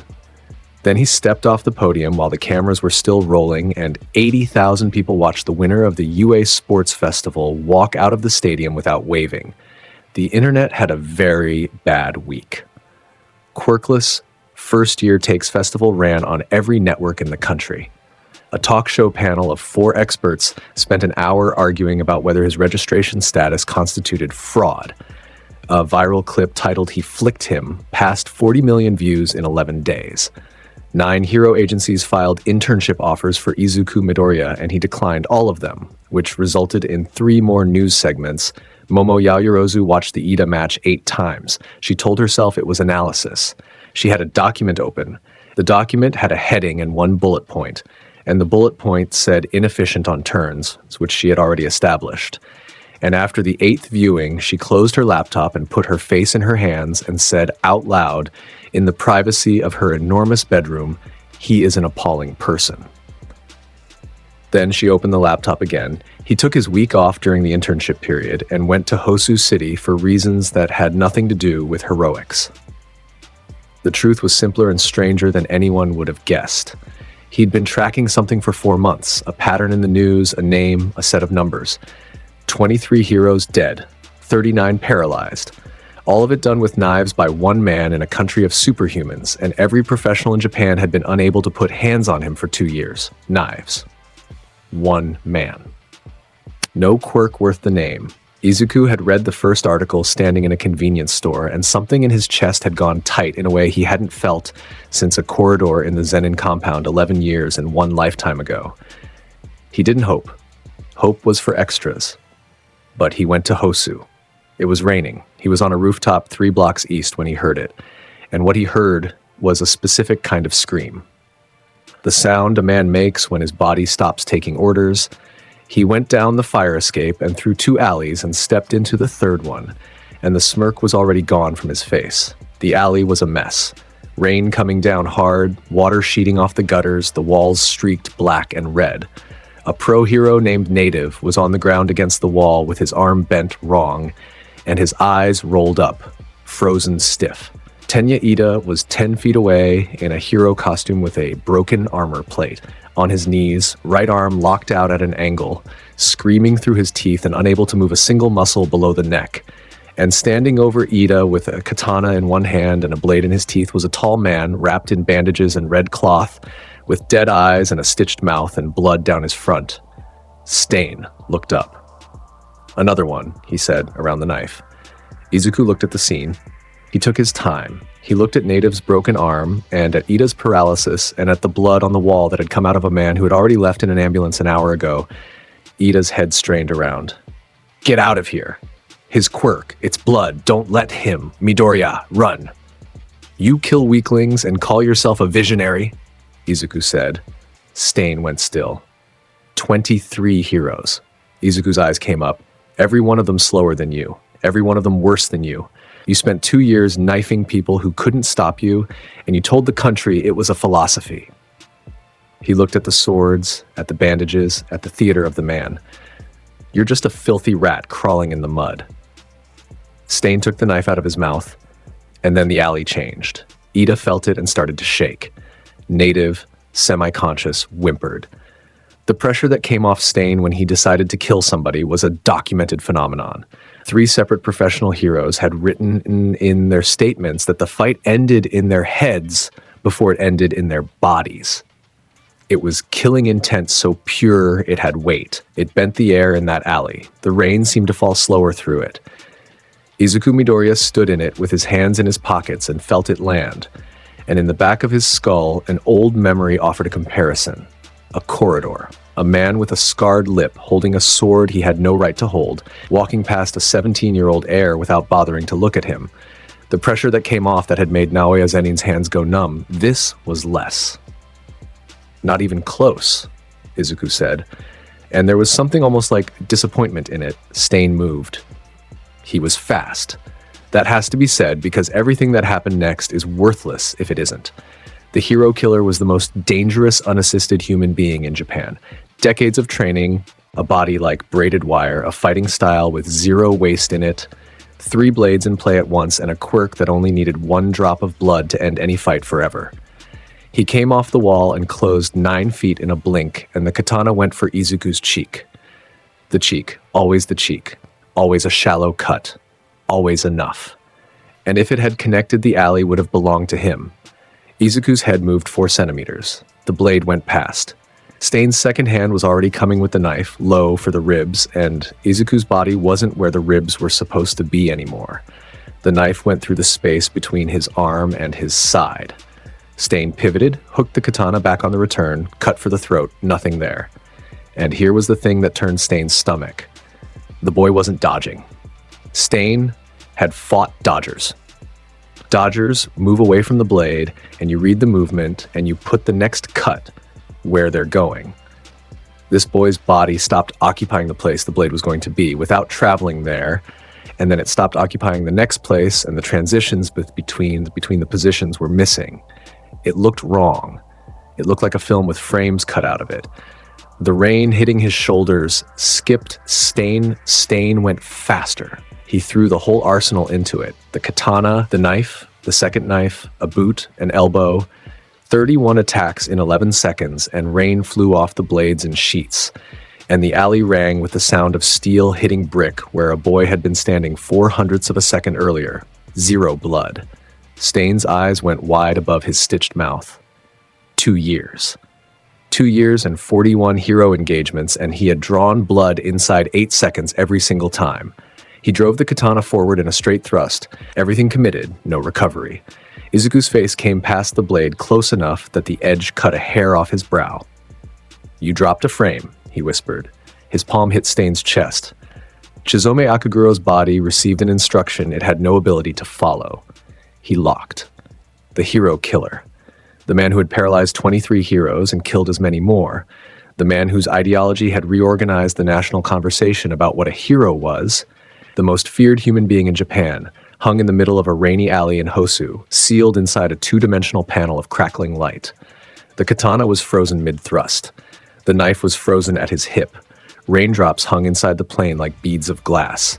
His eyes, dead, red-rimmed, awake, were locked wide, and behind them he was entirely, perfectly conscious. He felt his own body refuse him. He felt the concept of his own strength being taken away and handed to somebody else. Tenya Ida made a small sound. He was on his knees, paralyzed, rain running into his eyes, and he was looking at the man who had crippled his brother, hanging in the air like a photograph in a frame. Native's eyes were open, and he was staring, and he had entirely stopped breathing. Izuku pulled his fist back. The cursed energy came up his arm, and the air started to hum, and the rain in a 2-meter radius around him began falling in a different direction, drawn inward and up, and the puddles on the alley floor trembled. He drove it through the frame. The alley wall came down. Stain didn't fly. Stain was deleted from the space he'd been occupying. He went backward at a velocity nothing human survives properly, and he went through the brick wall behind him. Not a hole in the wall, 11 feet of load-bearing masonry that blew outward into the lot beyond in a spray of brick and mortar dust and rebar. The building above it sagged. A window fell out of the second floor and burst on the concrete. Dust and rain rolled together into a filthy cloud that filled half the alley. His katana snapped in 3 places on the way through. Both knives went spinning off into the debris. 5 ribs cracked. His lungs emptied and stayed empty. He landed 40 feet out in a construction lot full of gravel and broken concrete, and he skidded another 12, and then he lay there and he did not get up. The dust came down slowly in the rain. Izuku walked through the hole in the wall. He crossed the lot. Rain flattened his hair. His footsteps in the gravel were the only sound in Hosu. Stain was on his back with blood coming out of his mouth and one arm at a bad angle, and his eyes tracked Izuku the whole way in, and there was something in them that hadn't been there in 20 years, and it was the recognition that this was where it stopped. He tried to speak. Something about false heroes. It came out as a wet sound.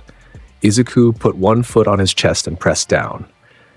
He looked at the broken man under his boot the way Naoya Zenin had looked at every single person who had ever mistaken ambition for capability. There was no anger in the look. There was nothing personal in it at all, and that was the part Stain would carry into his cell. "Know your place," Izuku said. "The only one who decides who lives and dies in this city is me." He stepped off, he crouched, took hold of the hem of Stain's cloak and tore a long strip off it with one pull.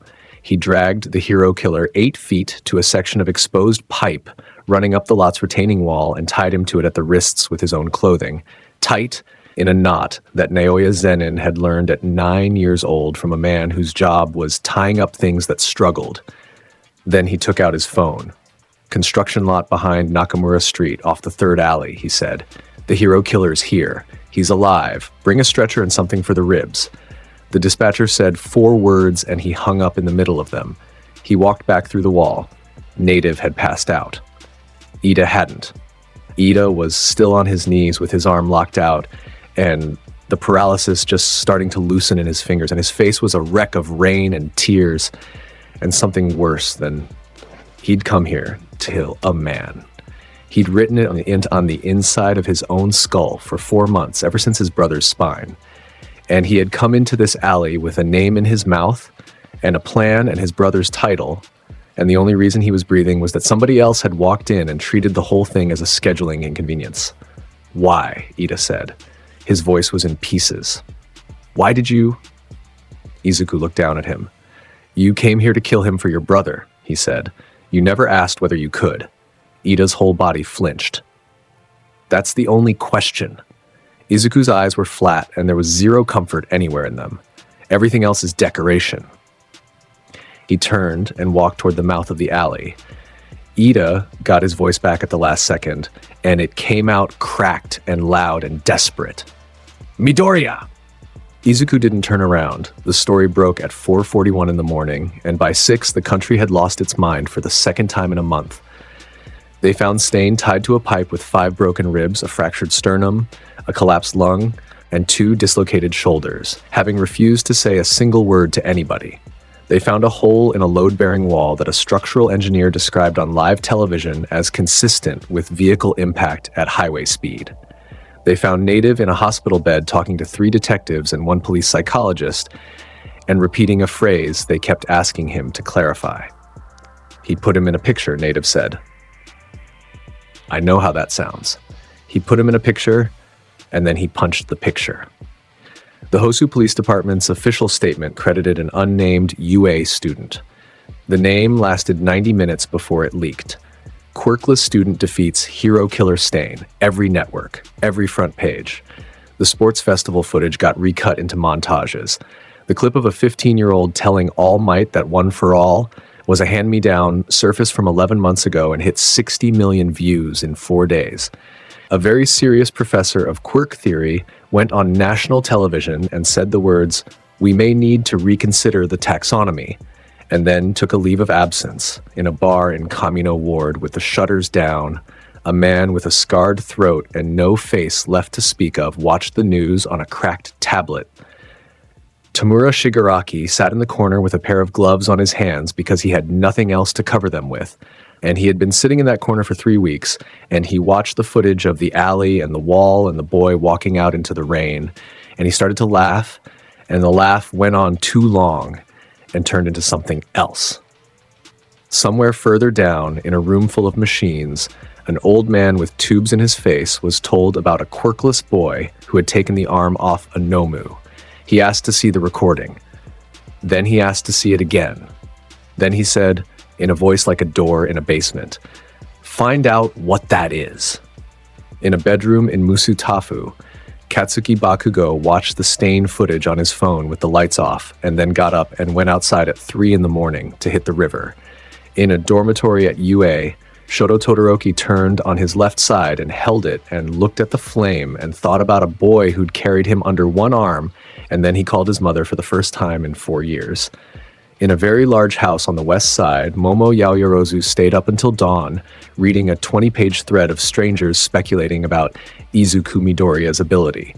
And she found 9 errors in it, and she corrected exactly 0 of them because if she started typing, she'd never stop. And in a hospital corridor, Tenya Ida stood outside his brother's room with his fist against the wall and one question in his mouth that he could not put down. You never asked whether you could. He went to the gym instead of going in. Izuku Midoriya stood at the edge of the alley in the rain. The sirens were coming from the north, 4 blocks out, maybe 5. He'd be gone before they got there. He had his hands back in his pockets and his collar was torn open at the throat, and the rain had soaked him to the skin. And he looked up over the rooftops at the Hosu skyline, all those lit windows, all those millions of people asleep under a sky that had never once required anything of them. The city was full of extras. That was the whole tally, 11 years in. A man made of fire who might, on the best day of his life, be interesting. An old giant with a borrowed power in his chest and blood in his lungs who came closer than anyone and was already dying. A blonde boy at the river with his hands cracked open, a half-cold boy learning to burn, and a corpse in another world with a scarred lip, still holding the only number that mattered.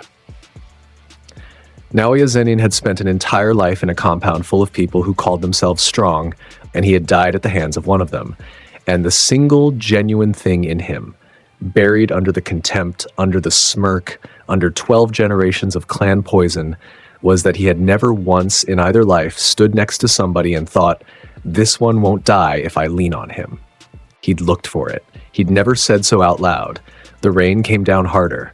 Izuku exhaled, and it was almost a laugh, and there was nothing funny in it. He was going to find out if anyone in this world could reach that standard. He already suspected the answer. The sirens came up Nakamura Street and turned, and their light swung across the wet brick above his head.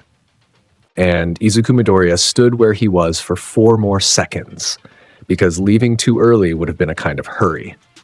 Then he went up the fire escape and over the roofline, and the alley belonged to other people. Behind him, the city started assembling the story out of the pieces it had. A patrol officer named Hoshino found the hero killer tied to a section of exposed pipe with strips of his own cloak, wrists crossed, not pulled so tigers had gone the color of candle wax. He radioed it in and then radioed it in again because dispatch asked him to repeat himself. A paramedic counted 5 broken ribs by feel before the stretcher was down and found the fractured sternum on the way to the ambulance, and found the collapsed lung when the man's chest failed to rise on the left side. 2 dislocated shoulders. Both of them from the tying, which meant they had happened after everything else, which meant somebody had done that to a man who had already stopped being able to fight. The hero killer said nothing to any of them. He was awake for all of it. His eyes tracked the ambulance ceiling and then the corridor lights and then the face of a doctor asking his name, and behind them something had been taken out and had failed to grow back. By 6 a.m, there were 3 first responders on record who could not get through their own statements without stopping in the middle of a sentence to breathe. A structural engineer stood in front of a hole in the load-bearing wall of the building adjacent to the construction lot with a camera crew behind her and said the phrase consistent with vehicle impact at highway speed, and then heard herself say it, and added that she did in fact doubt her own assessment because there were no tire marks and no vehicle, and the debris field ran the wrong direction, outward, into the lot, as though the wall had been struck from inside the alley by something the size of a person. Native gave his statement from a hospital bed with a detective on one side and a police psychologist on the other, and he said the same sentence 4 times. He put him in a picture. The detective circled the phrase. He wrote nothing underneath it. He asked Native what he meant by that, and Native looked at the ceiling for a while, and then said that he'd been a working hero for 19 years, and there was a word for everything. There was always a word, and this time there wasn't, and could somebody please turn the light off? The footage came out of a security camera on the corner of the construction lot, mounted for insurance purposes, angled badly, recording at 15 frames per second. 37 seconds of usable video. Rain, a wall, 2 shapes, and then 1 shape becoming a flat rectangle of something that the sensor rendered as pure overexposure, a white slab where a man used to be, and then the wall failing. In a facility with no publicly listed address, in a room whose walls were lined with medical infrastructure built to serve exactly 1 person, that 37 seconds played on a screen 11 feet wide. The man in front of it had tubes running into his face and a visor where his eyes should have been. He watched it through once at the recorded speed. He asked for it again and watched it a second time at 1/4, and the flat white slab held on the screen for 9 full seconds of playback, and the rain inside the frame stopped moving and started again. Then he asked for the ambient audio isolated and cleaned. They gave him the sound the air made when the panel formed. It came in under the rain, a crackle with a rising edge on it, like a fluorescent tube giving up, but layered, as though the tube were the size of a door. Then they gave him the sound the wall made. He held both sounds in his mind at the same time, one against the other, the way a man holds 2 coins to feel which is heavier. He had 100 years of practice at this. He had watched quirks arrive in the world and multiply and stratify. He had watched every generation of heroics invent a vocabulary for itself and then hand that vocabulary to him, and he had filed all of it, the ability of every man he had taken from, the sound each one made, the way each one moved air. The sound the panel made belonged to none of it. "Play the other file," he said. They played the USJ recording, an 11-foot Nomu built across 2 years and 4 donors, engineered to eat any force this world could produce and hand the change back, going flat in the middle of a plaza. Then the trench. Then the arm on the steps with the fingers still opening and closing. Shock absorption requires 3 dimensions. All for One sat with that. He did not rage about the USJ. He had lost 19 assets in it and 1 Nomu and a great deal of Tomura's confidence, and none of that was what held him. What held him was the shape of the proof. 2 events, 200 kilometers apart, and the same operation performed in both. A rule removed, and then the removal billed to the thing that had been depending on the rule. He had seen 1,000 abilities that did damage. He had seen perhaps 4 in his life that changed the terms. The aide standing behind him watched the old man's hands settle on the arms of the chair, and watched the head tilt maybe 2 degrees, and felt the air in the room become the air of a room with an interested predator in it. The aide took 1 step backward and could not have said afterward when he had decided to. Find out what is inside that boy, All for One said, 7 words. None of them a question. He sent a message to Tomura Shigaraki that night. It was neither a comfort nor an instruction. He had raised the boy on a diet of instructions, and the diet had produced a young man who could not eat anything else, which was a design fault he intended to correct eventually. So the message was an assessment, and it was 1 word long, and the word was, wait. Izuku walked through UA's gate the next morning, still damp. He hadn't changed. The collar of his uniform was torn open at the throat where the where the miss had taken it 4 days and 1 lifetime of news cycles ago, and then the rain had finished the fabric off. The jacket had a rust-colored stain low on the right side that had been somebody else's before it was his. He came up the path with his hands in his pockets, and 2 second-year students coming the other way stopped talking and moved to the grass. Class 1A had been awake since 4 in the morning. There were 19 phones in that room, and every one of them had the same 3 characters at the top of its feed. He sat down by the window. He took out the notebook. He opened it to a blank page and wrote nothing in it, and looked at the room over the top of it. Kirishima leaned across the aisle with his elbows on his knees and an expression that was fighting itself. So the hero killer, Kirishima said. The actual hero killer. They said 5 ribs, bro. They said a wall. They did. That's... Kirishima stopped. Something behind his face had caught up with the rest of him and was asking a question about what exactly he'd just found impressive. That's... okay. Manly, he finished, in the voice of a man setting a heavy box down in a spot he already knew was wrong. Izuku turned a page in a notebook with nothing on either side of it. Momo Yaoyorozu was 3 desks over, and she was looking at the torn collar.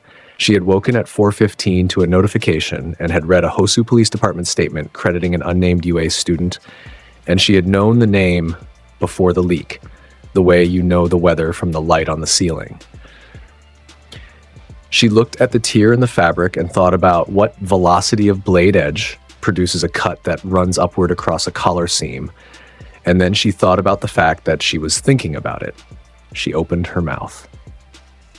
She closed it. She opened her laptop instead. The document was still titled Analytical Framework, Subject Midoriya 1A. It had, at that point, 4,000 words in it. She added a line at the bottom. He came to school in the shirt he wore. She looked at it. She did not delete it. 4 desks away, Shoto Todoroki had his hands flat on the desk and was thinking. He had been thinking since the Hosu broadcast, which meant 31 hours, most of them in a gym. The left side of his body was warm, had been warm since the night of the battle trial, ambient, low, running under his skin like a pilot light he'd stopped extinguishing. He had called his mother. He had done it standing in a corridor with his thumb over the send button for 6 minutes. And she had cried, and he had said almost nothing, and it had been the single best thing he had done with his life. He was trying to work out what those 2 facts had in common. A man had picked him up under one arm like a shopping bag, and then 5 days later that man had put the hero killer through 11 feet of masonry, and somewhere between those events, Shoto Todoroki had turned on the half of himself he had sworn off and had phoned a hospital and could not have explained the connection to a single person in that room. He didn't have the word for it yet. He suspected the word wasn't in Japanese. Aizawa came in with the collar of his sleeping bag still bunched in one fist and a coffee he'd made at 4 in the morning. The internships were adequate. he said. Most of you learned something. 2 of you learned it the expensive way. Ida's on medical leave for 6 days, and he'll be back with his hands full of paperwork and a written apology to 3 prefectures. He looked at the class.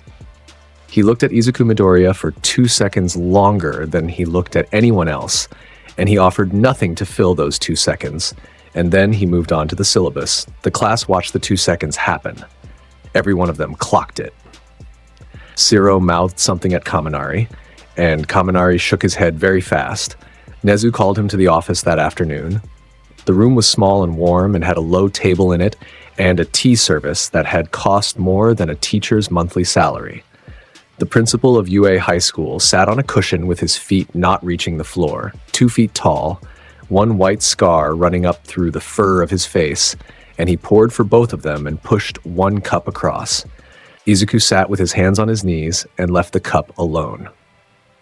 I've read every report filed on you since February, Nezu said. 11 from Aizawa, 4 from All Might, which are interesting mostly for what he leaves out. 3 from Recovery Girl, who has never treated you and resents it. I've watched the entrance exam at every frame rate this building can produce, including 120 per second, at which the machine you flattened is still a plate of glass, and you are still absent from the tape for 9 frames. I've paid 3 independent researchers in quirk theory for their conclusions. All 3 of them are respected.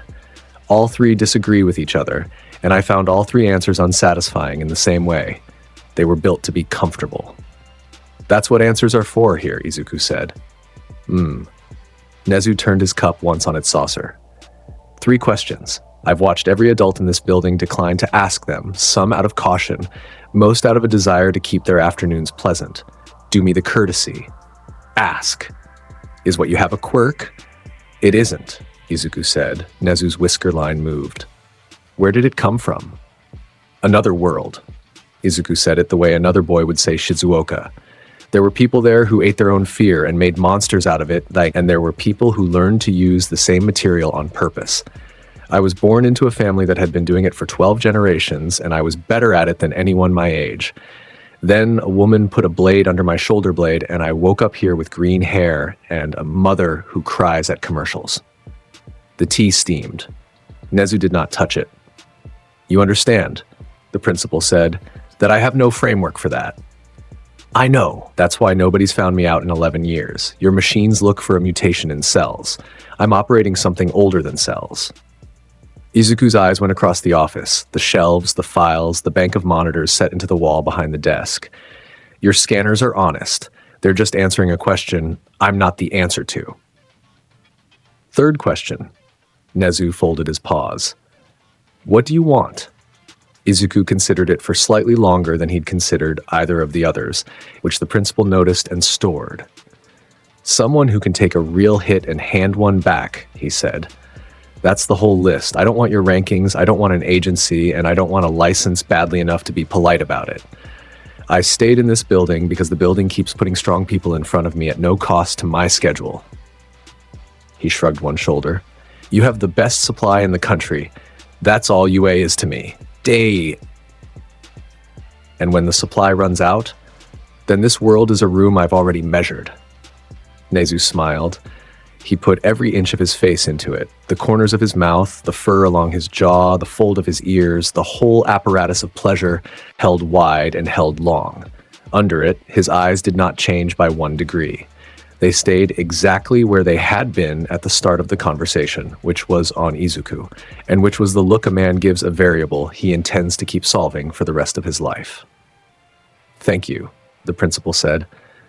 That was the most useful hour I've had this year, and you were in the room for 11 minutes of it. Izuku stood. He got as far as the door, and then he stopped with his hand on the frame and looked back. 2 feet tall. 1 scar.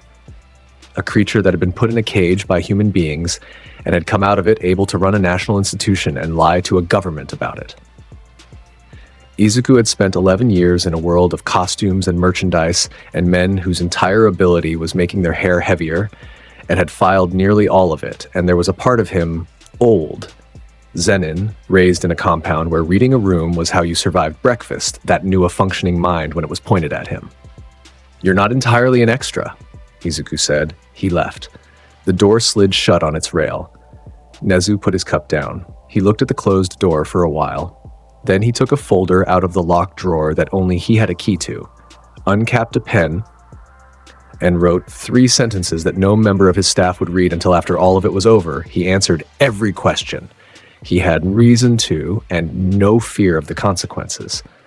The most dangerous person I have ever met told me the truth at 15 because lying to me was beneath him. In Kamino Ward, in a bar with the shutters down, Tamura Shigaraki read a one-word message on a cracked tablet. He had gloves on. That was the part that itched worst.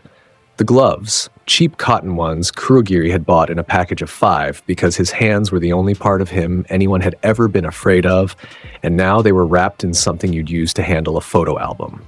The new hand on his face sat wrong. Kurogiri had sourced it from a morgue with 2 hours' notice, and it was a stranger's, too wide across the knuckle. And every time he turned his head, it shifted, and every shift told him it wasn't father.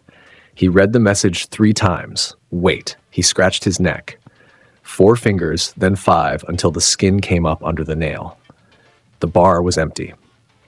Kurogiri was upstairs. There was nobody at any of the tables and nobody behind the counter, and the only sound in the room was the compressor of a fridge with nothing in it. Izuku Midoriya, Shigaraki said. He said the whole name. He gave both parts of it their full weight, the way you say a thing you have decided to keep. And then he sat in the corner with the tablet going to sleep in his hands and did not say anything else for 2 hours. The final practical exams landed at the end of term and the class lost its mind on schedule. Aizawa broke the news out of the sleeping bag with his usual affection. Students against teachers. Escape the field or restrain the opponent inside the time limit in fighting pairs with the pairings assembled. He said this part with something almost like enjoyment, according to compatibility, which meant, according to how badly the exam committee wanted each pair to suffer, Bakugo and Todoroki drew Aizawa, Uraraka and Asui drew 13, Ida and Ojiro drew Power Loader, Kirishima and Sato drew Cementos, and then had to be told twice, because Kirishima had assumed the joke was going to land somewhere else. Yaoyorozu and Yaoyorozu and Jiro drew Snipe, which Momo had spent an evening building a 9-page plan for that involved 4 created objects, one of them a radar reflector. The class fractured into practice groups. For 4 days the gym ran until 9 at night. Ida chalked scenarios on a portable board. Kirishima and Sato arm wrestled to determine load-bearing responsibility. Uraraka drew a floor plan of the flood zone from memory and got it 80% right. There was a great deal of talking, and most of the talking was the specific kind that a group does in order to talk itself into confidence. And it worked, and by the 4th night, 19 teenagers believed they had a chance. Izuku was in none of the groups. He did the homework, which surprised people. He came to the gym twice and used the heaviest bar in it and left. On the 3rd evening, Kirishima worked himself up to asking whether he wanted to run a scenario with anyone, and Izuku looked at him and asked which teacher he'd drawn. And Kirishima said, Cementos. And Izuku said, then you'll want a liver, and walked out, and Kirishima stood there and later admitted to Sato that it had been the single most useful piece of coaching he'd received all year. The pairing sheet went up on the corkboard outside the staff room on a Wednesday. 19 names sat in 9 pairs. At the bottom of the sheet, in the same font, was one line, Student 20, Class 1A, Individual Assessment. Assigned opponent, Cementos, Ectoplasm, Midnight. Simultaneous, a member of the exam committee had flagged it. The flag form was attached to the back of the sheet because whoever had pinned it up hadn't thought to remove the 2nd page, which is how the entire student body found out. The flag read, 3 instructor engagement against a single first year constitutes inappropriate exam structure and creates unacceptable injury exposure for the student. Underneath, in blue ink in the principal's handwriting, I disagree. Kaminari had to sit down on the corridor floor. 3 of them, Ashido said. 3 of them, Ida confirmed in the voice of a man reading a court docket. Which 3, though? Sero had leaned in close to the sheet. Cementos can wall off a whole field. Ectoplasm makes, how many is it, 50? And Midnight, he straightened up. Midnight doesn't even have to hit him. It's gas. You breathe or you don't. He'll breathe. Tokoyami said. Everyone breathes. Bakugo read the sheet over the top of Ashido's head and made a sound in the back of his throat and went to the gym. The exam field was a paved arena, 120 meters on a side, floored in cement that Cementos had poured himself that morning because he liked working with a fresh surface.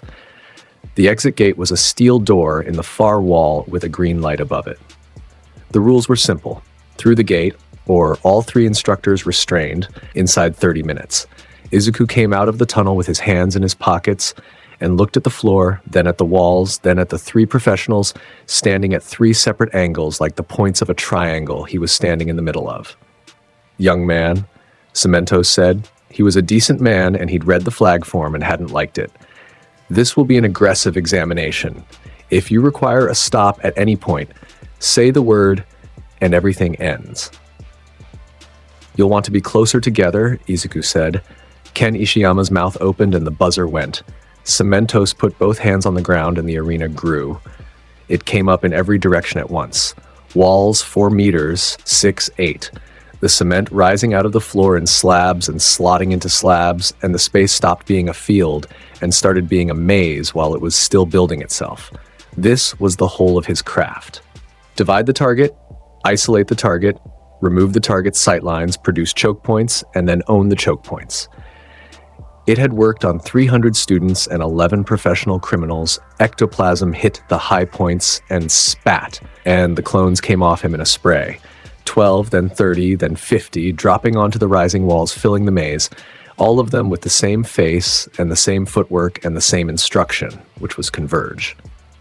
Midnight came in from the 3rd angle, the one with nothing to dodge into, with her quirk already running.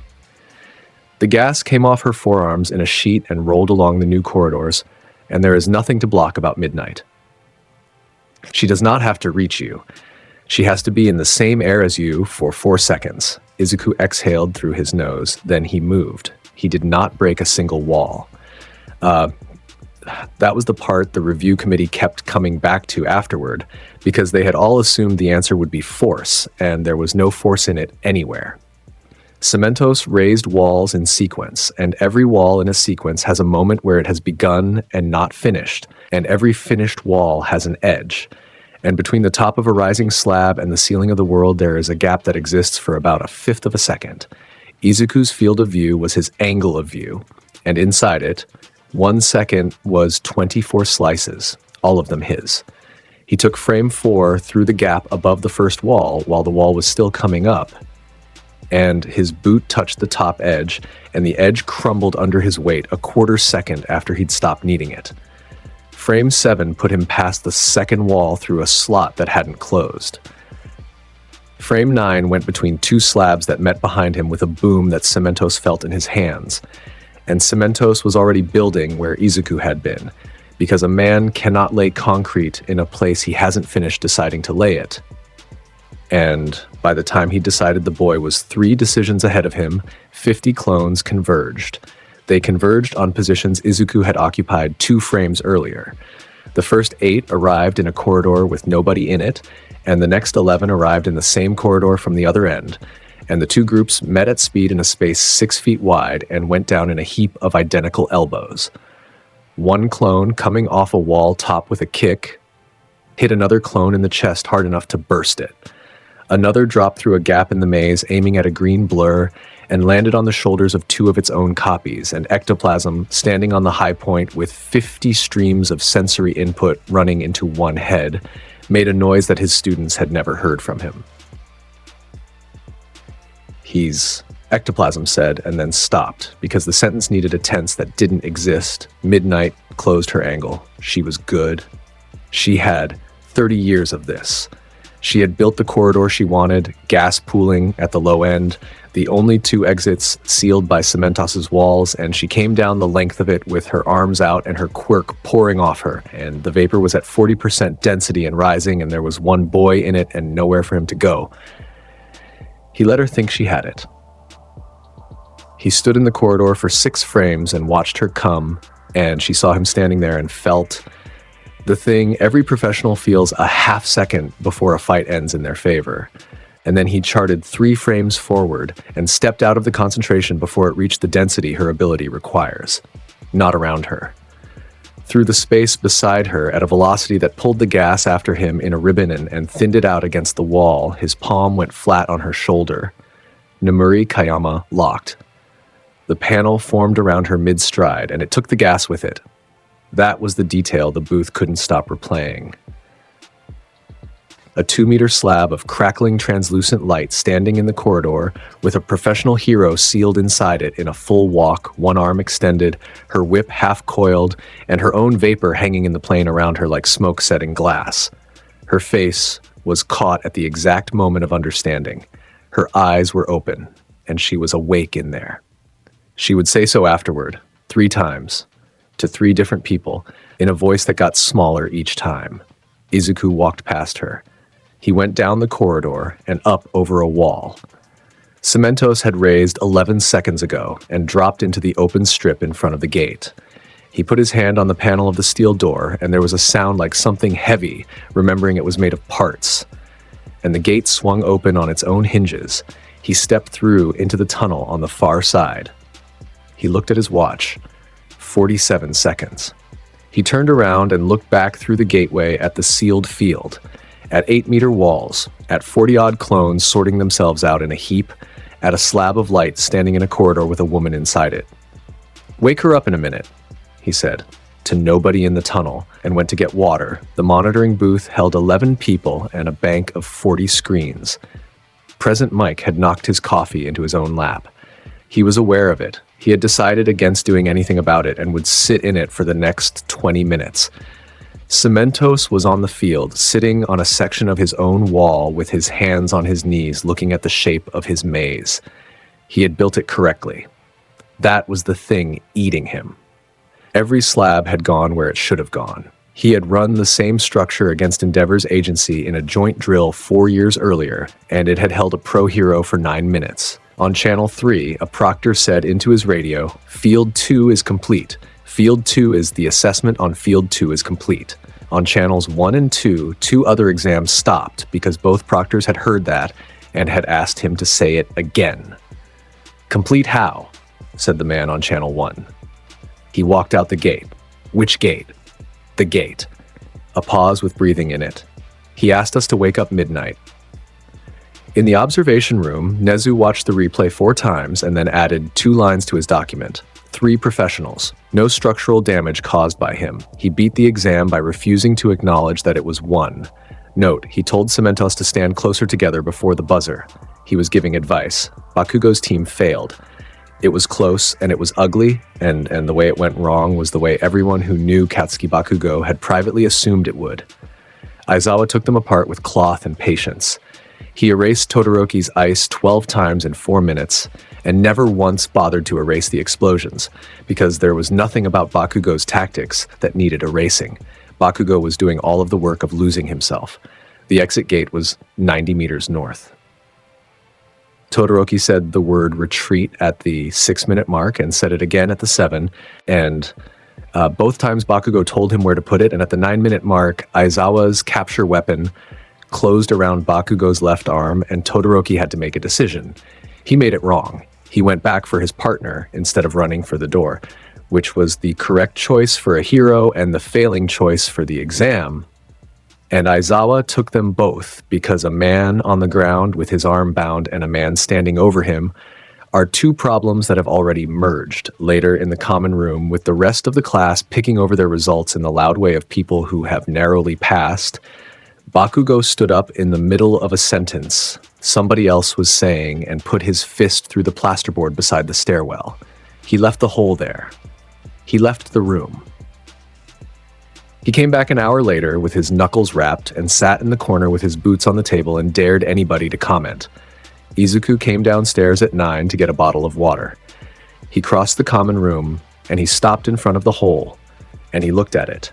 The ring of crushed plaster, the depth of it, the paint dust on the floor tile. "You lost to the man who couldn't stop me from moving," he said. He said it to the wall. He was addressing the hole in the wall, and the wall did not have a stake in this, and it landed on every person in that room anyway. Sero's controller went face down in his lap. Uraraka looked at the carpet. Somebody's cup made a small sound on a saucer. Izuku went upstairs. Bakugo sat with his jaw locked and his eyes on the middle distance and both hands flat on the tabletop, and he did not shout, and nobody in that room had ever heard the room this soundless with him in it. The silence held for 11 minutes. Then Kirishima, because it was Kirishima, said, "So anyway, the liver thing worked, and the room came back on like a light with a bad switch." The mountain camp was 5 hours out from Musutafu on 2 buses, and it sat at 1,100 meters in a bowl of old pine. Class 1A and Class 1B arrived at noon on the second Saturday of the break and were immediately thrown off a cliff, which was Pixie Bob's idea of an icebreaker, and which she had cleared with nobody.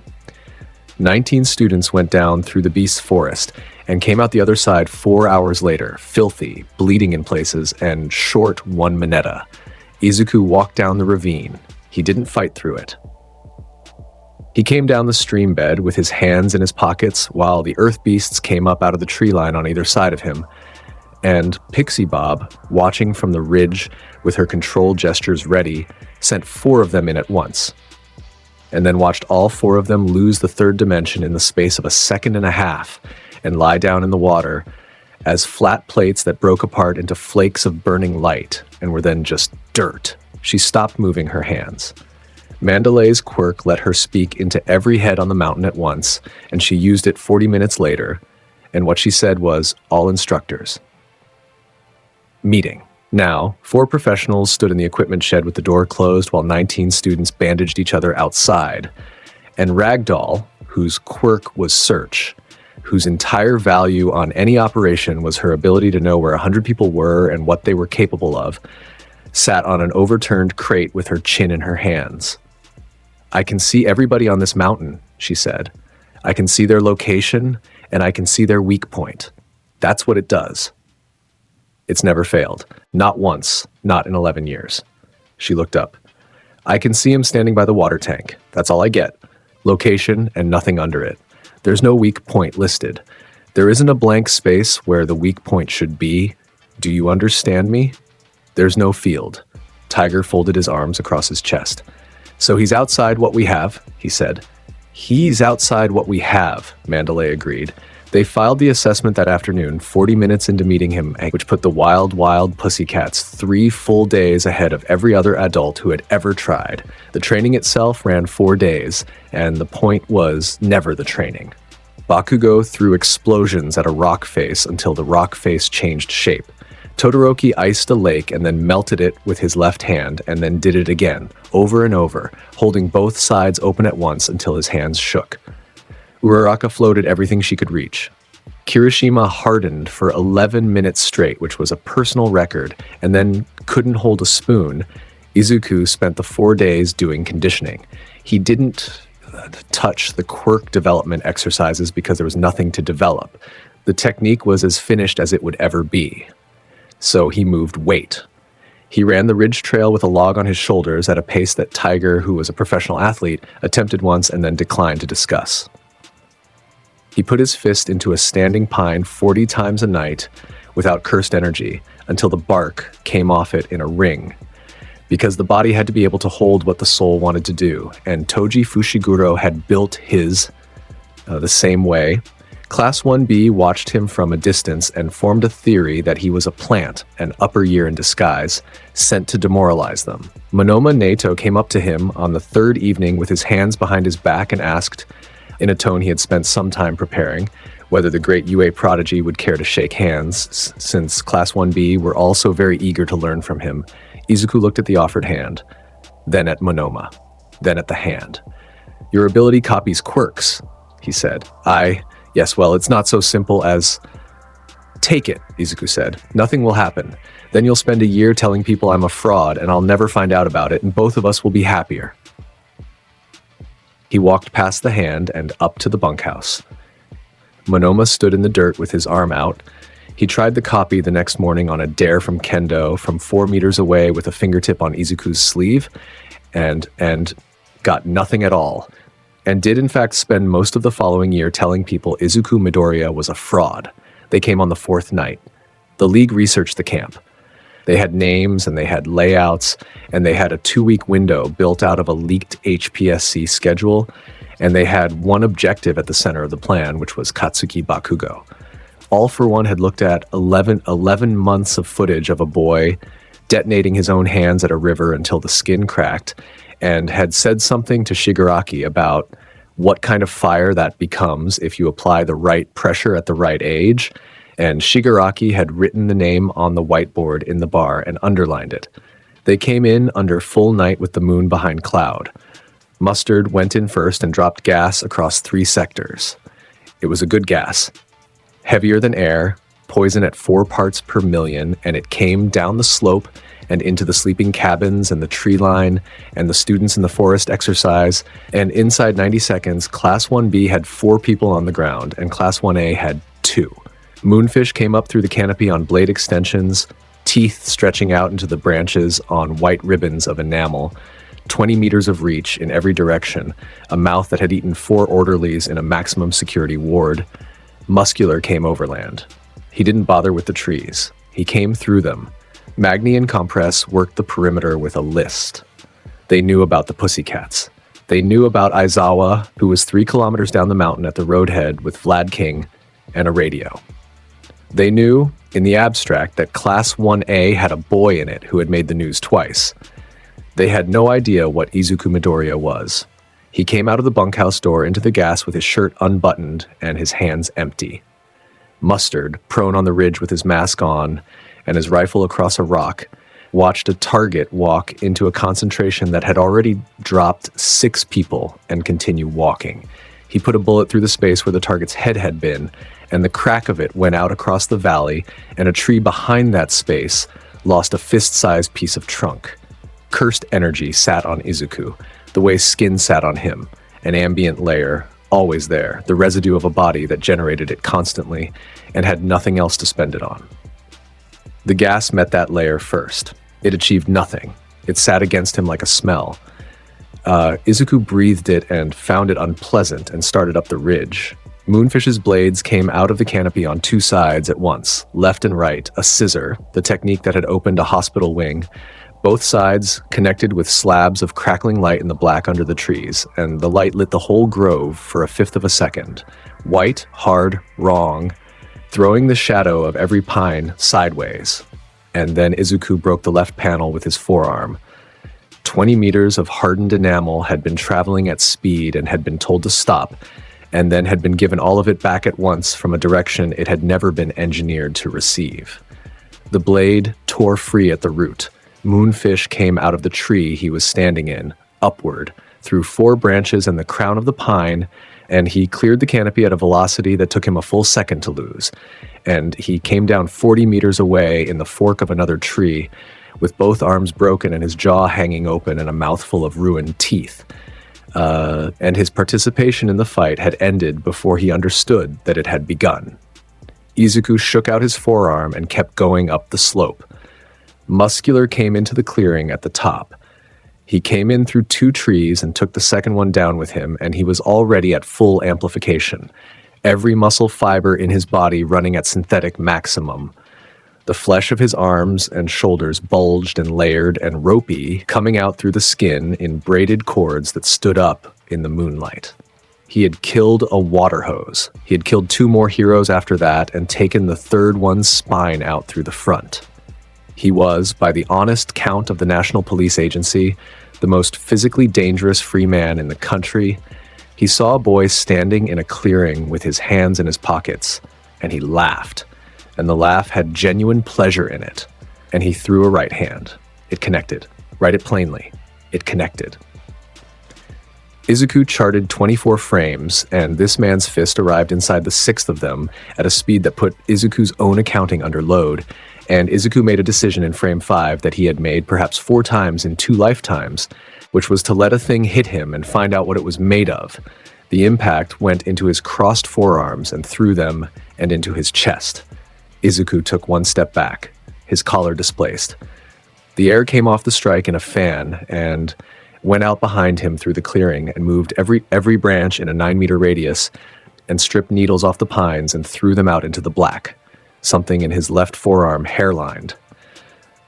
His boots left 2 furrows in the loam. His face didn't change. His eyes did. For a fraction of a second, the flat, unimpressed slice of attention that Class 1A had learned to fear went away, and something else came up underneath it. And if there had been anyone in that clearing with the training to read it, they would have understood immediately that the fight had just become the most interesting thing to happen to Izuku Midoriya in 11 years. The smirk left his face. He was 17 and standing in a corridor with cold floors. There was a man walking past him with a scarred lip and a sword he had no business being able to lift, and Naoya Zenin's hands had gone numb, and the feeling that came with the numbness was the single most addictive thing he had ever experienced. The specific, humiliating, magnificent knowledge that he was in a room with something that could kill him. He had been looking for it since the day he could hold his head up. Robots. Villains. Pro-heroes. 11 months of a school that produced the best this country had, and not one of them had ever made him feel the ground under his own feet. Muscular's fist had told him the world was less empty than he'd thought. "There it is," Izuku said to himself, and it came out almost soft. Then he hit back. He came off the mark inside 2 frames, and Muscular, who was fast for his mass and had never in his life needed to be faster, got the second hand up on reflex, and Izuku's palm was already flat against the man's sternum, Muscular locked. There is a reason the League built their assault around this man, and the reason is that muscular augmentation is not strength, it is accumulation. The quirk lays fiber over fiber, and every fiber holds tension, and at full output there are 11,000 kilograms of stored pull in that thorax at any given moment, all of it aimed inward, all of it braced against itself. It is a building made of springs. The panel formed around him, and every one of those springs stopped. He hung a foot off the ground in the middle of the clearing, a slab of crackling, translucent light 3 meters tall, and inside it he was a picture of a man mid-lunge. The cords of his arms frozen in their braid, the exposed fiber over his right eye caught mid-flex, spit hanging in the plane in front of his open mouth. Pine needles floated in the light around his shoulders. He was awake in there. He felt his own body refuse him. He felt 11,000 kilograms of his own tension sitting in his chest with nowhere to go. And for the first time in his adult life, Goto Imasuji experienced what the people he had killed had experienced, which was the sensation of being a passenger. Izuku wound up. The cursed energy came up his arm, and the air around his fist started to grind. And he put it through the center of the frame. Muscular left the clearing. Every fiber came back on at once, in one instant, in a direction the amplification had never been engineered to receive. He went across 40 meters of slope, and he did not fly over it. He took the ground with him. 2 trees at the shoulder, thwow, a boulder that turned over, and he hit the rock face at the north end of the bowl with a sound that arrived at the camp 2/5 of a second later as a sensation in the soles of the feet. 19 students in 3 separate locations felt the mountain move. Kirishima, on the ground in the gas with his forearm hardened over his mouth, said, "What was that?" into his own arm. Muscular came off the rock and slid down it and landed on his knees in the scree with his head hanging. Something in his back had come apart. The amplification was still trying to run. The fibers over his shoulders twitched and bunched and failed to find purchase, and he got one hand up onto a stone and pushed, and the arm shook, and he pushed again. He didn't get up. Izuku walked down the slope through the trees he'd made. He looked at the man on his knees in the scree. He looked at the twitching fiber and the ruined back and the eye rolling up toward him, and there was nothing in his face. No malice, no satisfaction, and none of the specific hunger that had been there 30 seconds earlier, because the thing that had made it worth having was already over. He put his knee into Muscular's back between the shoulder blades and bore down until the man was flat against the stone. Then he put his palm on the base of the neck and applied the technique at a distance of centimeters. The panel formed and broke inside the same breath. There was no slab, no hanging picture, no light lifting the trees. The geometry was too small for any of that. There was a crackle like a wet cable parting, and the sound a chest makes when everything inside it is asked to arrive at the same place at the same time. And it was over before the echo of the last impact had finished coming back off the far side of the bowl. Izuku stood. He rolled his shoulder. The left forearm was going to bruise, and he registered that with something like satisfaction, because nothing in 11 years had left a mark on him. He walked downhill. Compress had the marble. He'd done it properly. Magni had drawn Bakugo out of the tree line by taking a swing at Kirishima, and Bakugo had done what Bakugo does. And while he was mid-air over a clearing with both palms lit, Mr. Compress had come out from behind a trunk with his hand out and a flourish in the wrist. And Katsuki Bakugo had become a sphere the size of a thumbnail. Compress held it up between finger and thumb and turned it in the moonlight. "And that," he said, "concludes the..." Izuku came out of the tree line. He didn't come out fast. He walked out of the pines into the clearing with his hands in his pockets and his shirt open and blood on his knee that had come from somebody else. And he stopped 9 meters away and he looked at the marble. Then he looked at the man. Compress had performed in front of hostile audiences for 20 years. He knew, professionally, the difference between a room that hates you and a room that has stopped considering you a person. He felt his own patter dry up in his throat. "The boy inside that," Izuku said. "He's mine. Put him down." Compress made the mistake. It was an understandable mistake, and it was the wrong one. He assumed that distance bought him something, that 9 meters of clearing and a lifetime of stagecraft and a quirk that turns anything into a sphere gave him options. So he threw his hand out to compress the ground between them and take the footing away, and he put his other hand in his coat for the marble bag, and he stepped backward toward the trees with the intention of being somewhere else. Izuku demonstrated why that was wrong. 2 frames. 9 meters. The air in the clearing clapped shut behind him, and Magni, 30 meters off, turned toward the sound. Compress's compression went off against nothing. His hand closed on the sphere in his palm hard enough to protect it, which was the only correct instinct he had that night, and Izuku's fingers closed around his wrist and took it, and then his palm was flat against the man's collarbone. Mr. Compress locked. The panel stood in the clearing with a man in a mask inside it, one arm out, coat tail frozen in a flare. The whole silhouette he had spent 2 decades building held up in a sheet of light like a poster of himself.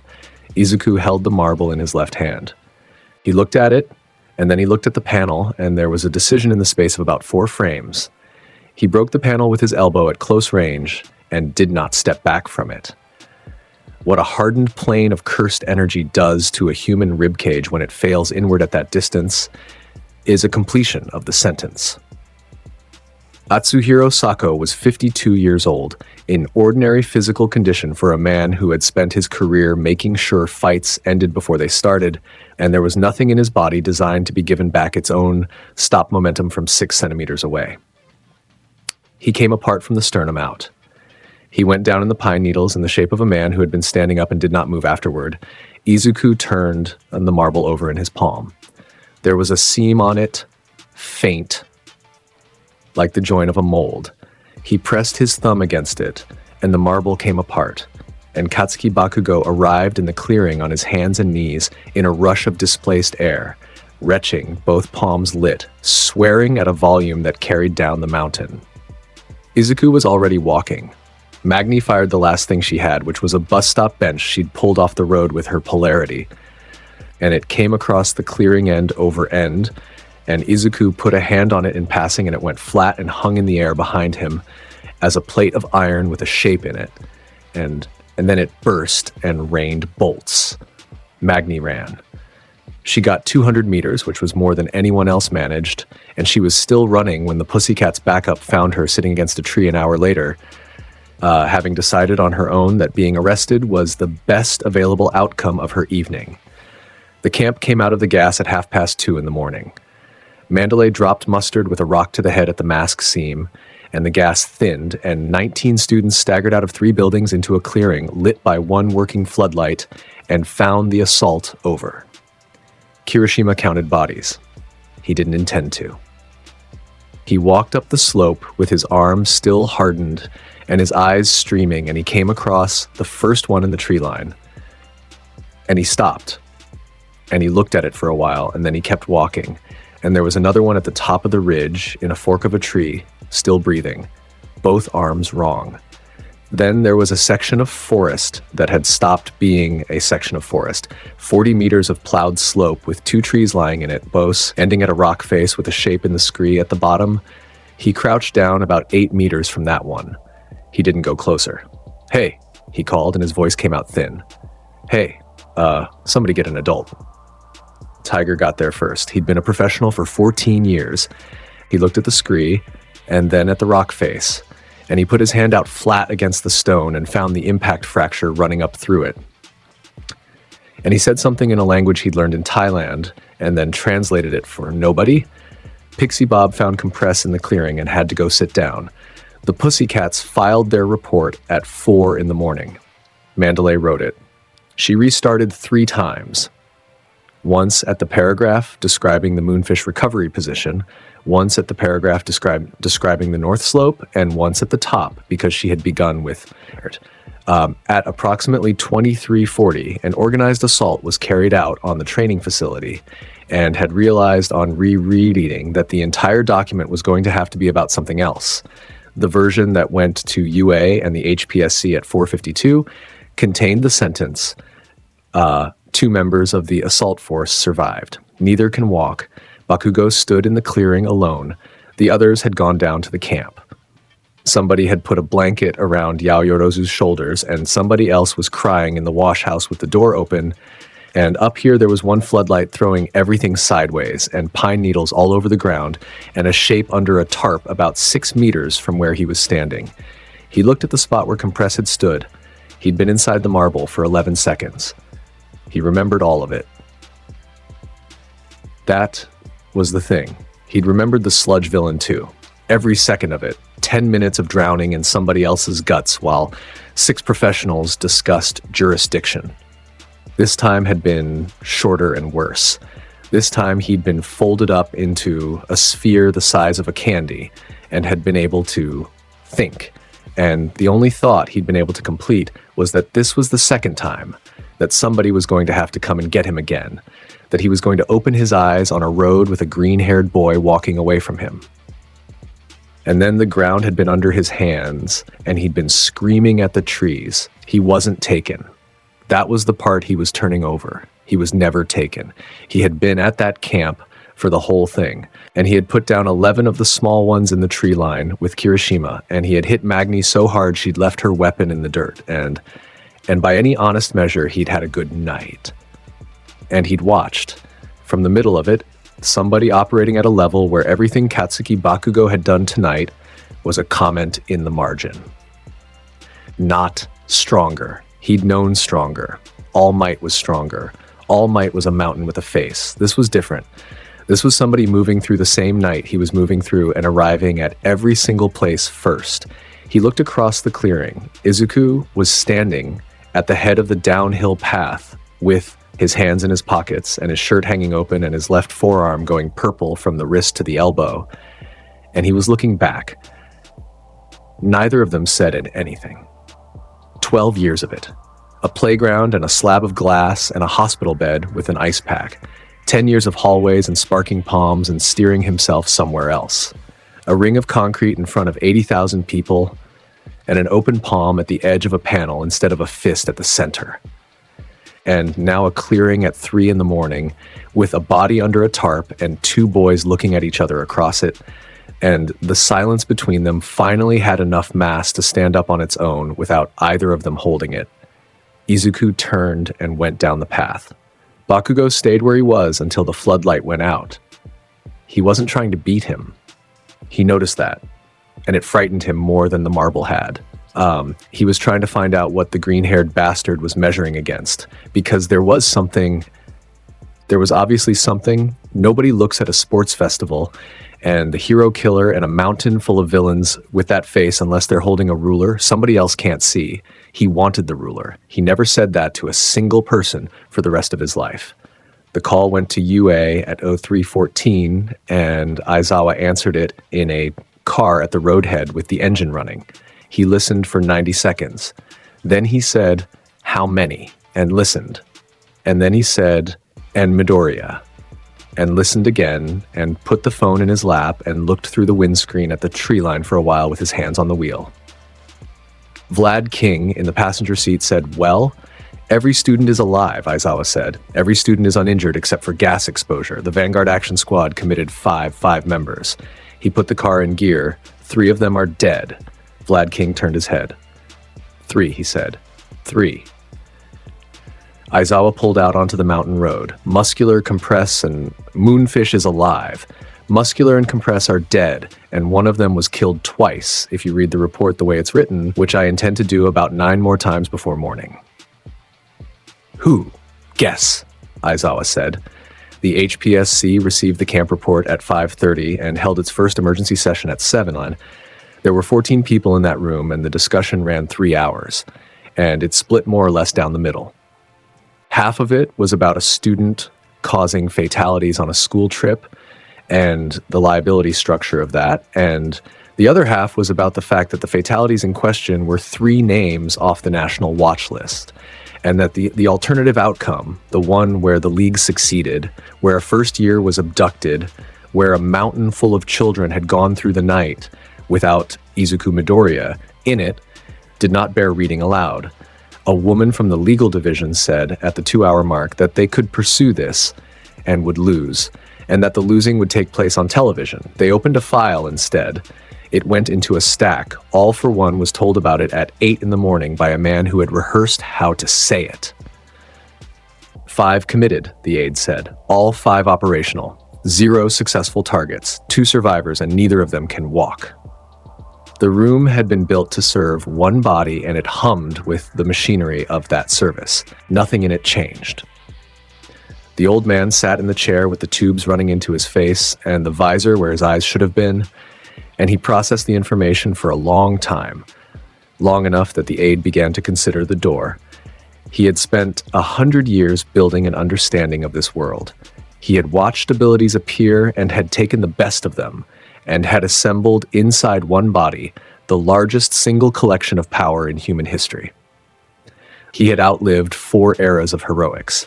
He had been beaten exactly once by a man carrying a torch that had been lit specifically to burn him, and had spent the years since correcting for it. He knew what a new variable looked like. There had been perhaps 3 in his lifetime. "Tamura will want to go," he said. "He's already. He will lose an arm and learn very little." All for One's hand moved on the arm of the chair, 1 finger at a time, the way a man tests a piano. There's a category of problem that cannot be delegated. If I send children at it, I will receive corpses and no data, and I have run short of both children and patients.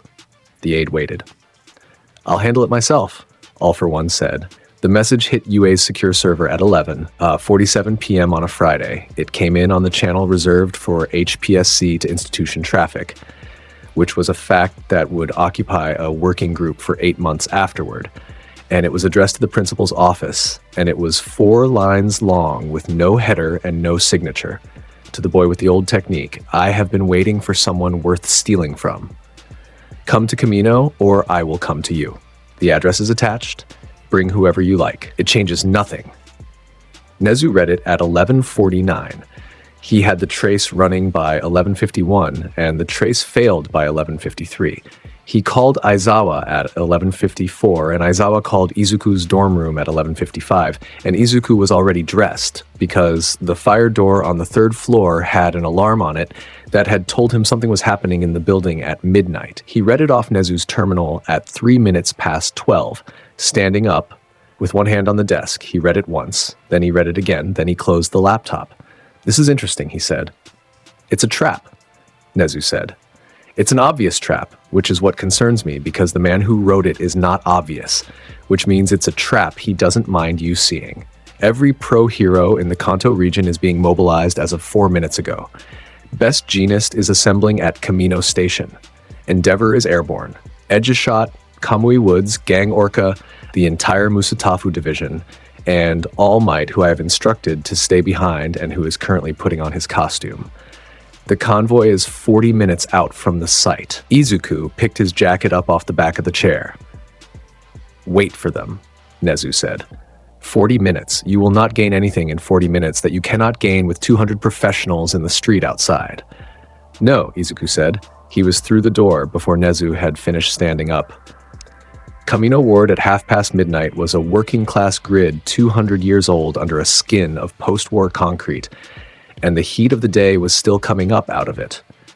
Shutters down over shop fronts. A vending machine humming outside a laundromat with one bulb out. A bicycle chained to a downpipe. Somebody's television through an open window on the 4th floor playing a variety show with the laugh track running. Izuku Midoriya came into it at 12:14. He came across the rooftops for most of it and down onto a side street for the last 400 meters. Because a man had sent him a letter, and there was a way to answer a letter. He crossed 11 kilometers in 11 minutes, which was well inside what he was capable of, and outside what any city could hold.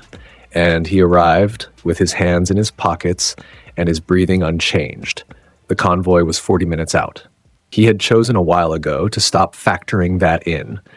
The address was a 5-story residential building with a laundry on the ground floor and a stairwell that smelled of bleach, and the whole thing was a lid. The facility was underneath. He found the entrance behind a shutter in the rear service alley. A freight door, industrial, 3 meters wide, with a keypad beside it and a camera above it. He looked up into the camera. Then he put his hand flat on the freight door, and the door lost the 3rd dimension and hung in its frame as a sheet of light with rivets in it. And he broke it inward with his shoulder and walked into a corridor lined with steel plate. They were waiting for him on the entrance level. Of course they were, 6 of them. Not the Nomu the League had brought to the USJ. That one had been an exhibit built to fight one man and photograph while doing it. These were house guards. Squat, wide, low-browed, no exposed brain, no beak, the kind of construct you make when the goal is a corridor rather than a headline, and they came off the walls and out of the recessed alcoves with a kind 9 stolen corn quirks between them. 1 had adhesion. 1 had spring-loaded limbs. 2 had impact-hardened skin over a skeletal reinforcement that could take a truck. 1 had accelerated regeneration and a jaw. The last one had a rivet in its wrist that fired at 3,000 meters per second. Izuku walked into the middle of them like a man clearing a table. The rivet went first because it was the fastest thing in the room and there was no reason to leave it for later. It fired at frame 2, and the projectile went through the space beside his head and into the steel plate behind him and out the other side of it. And by frame 4, his palm was flat on the construct's forearm, and by frame 5, the forearm was a flat plate of light with a rivet mechanism inside it, like a diagram of 1. And by frame 6, the plate was gone, and the arm was a spray of parts down the corridor. He broke that one against the ceiling. The adhesive one caught his sleeve and lost the sleeve. The spring-loaded one came off the far wall in a diagonal and met a panel that formed in the air in front of Izuku's raised palm. Because the technique needs contact, and there is always contact if the target insists on providing it. And it hung there for a third of a second as a flat picture of something mid-leap before Izuku's fist put it through the alcove it had come out of and 11 centimeters of wall behind that. The 2 hardened ones took the longest. Impact-hardened skin over reinforced skeleton is the closest thing this world builds to armor, and Izuku hit the first one twice without cursed energy just to see what it did. And it did very little. And he found that mildly worth the 4 frames it cost. Then he stopped playing, and both of them went flat inside the same second, and he broke them into the same section of wall, and the wall stopped being load-bearing. The regenerator kept getting up. It got up 4 times. The 4th time it got up without a lower jaw, and with its own regeneration racing to build a jaw out of nothing, and Izuku put a hand on its chest and applied the technique and broke the panel at close range. And regeneration cannot restore a structure that has been given all of its own arrested motion at once. And it stayed down.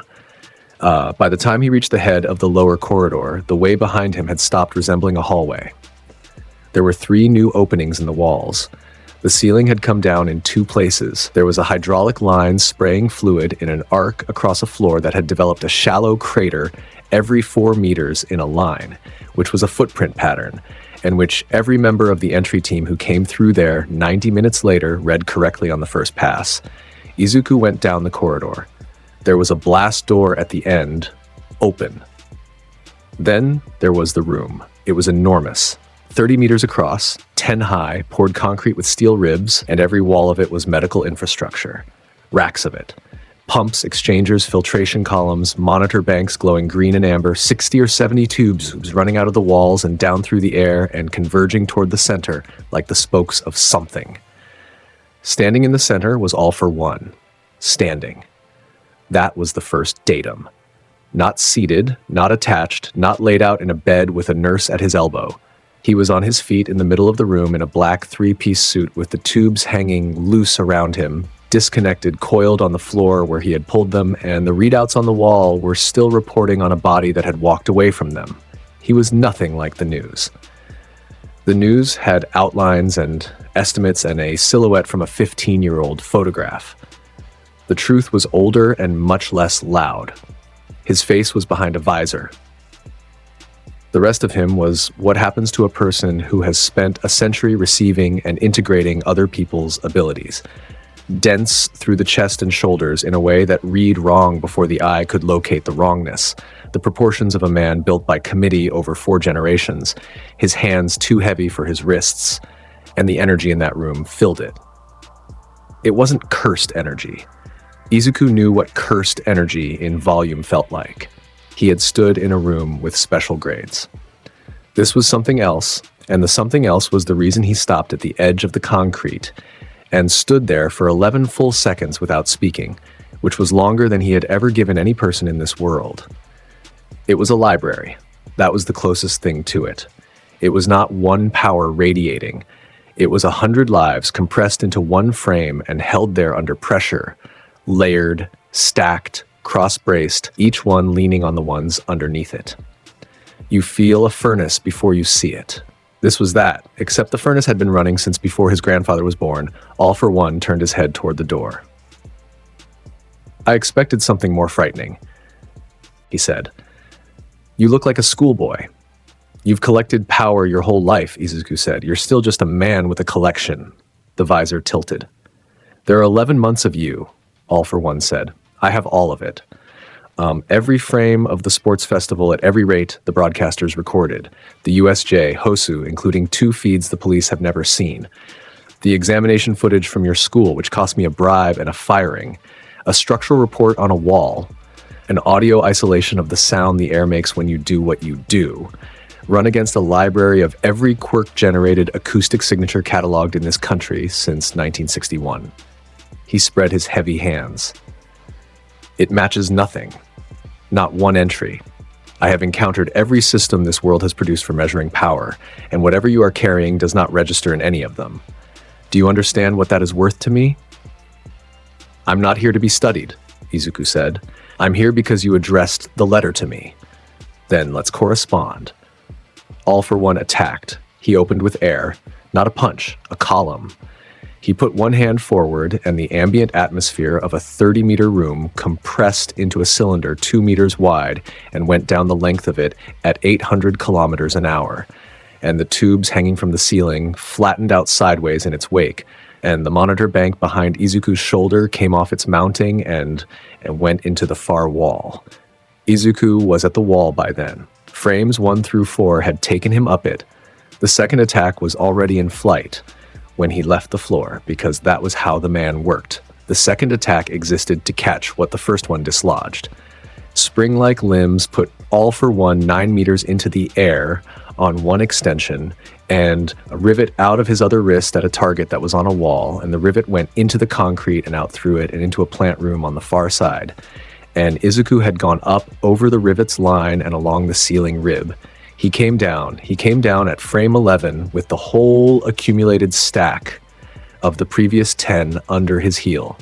And All for One met him with a forearm that had 4 separate reinforcements layered into it, and the 2 of them collided in the air 9 meters above the floor of the room. The sound went up the corridor and out into the street. And a man in an apartment 3 blocks away thought a truck had come off the expressway. Izuku went to the floor from 9 meters and made a crater in it, and came out of the crater in the same second. All for One landed in a shower of his own tubing and swung a hand at where the boy would be, and the hand went through a panel of crackling light that had not been there a frame earlier, Izuku's palm out flat, catching the strike rather than avoiding it. And the panel held for 2/5 of a second, with a 100-year-old man's fist sealed in it up to the elbow, wrist frozen, sleeve caught mid-flare. All for One broke it from the inside. Izuku's eyebrows moved. That was the first thing that happened in that room worth calling an event.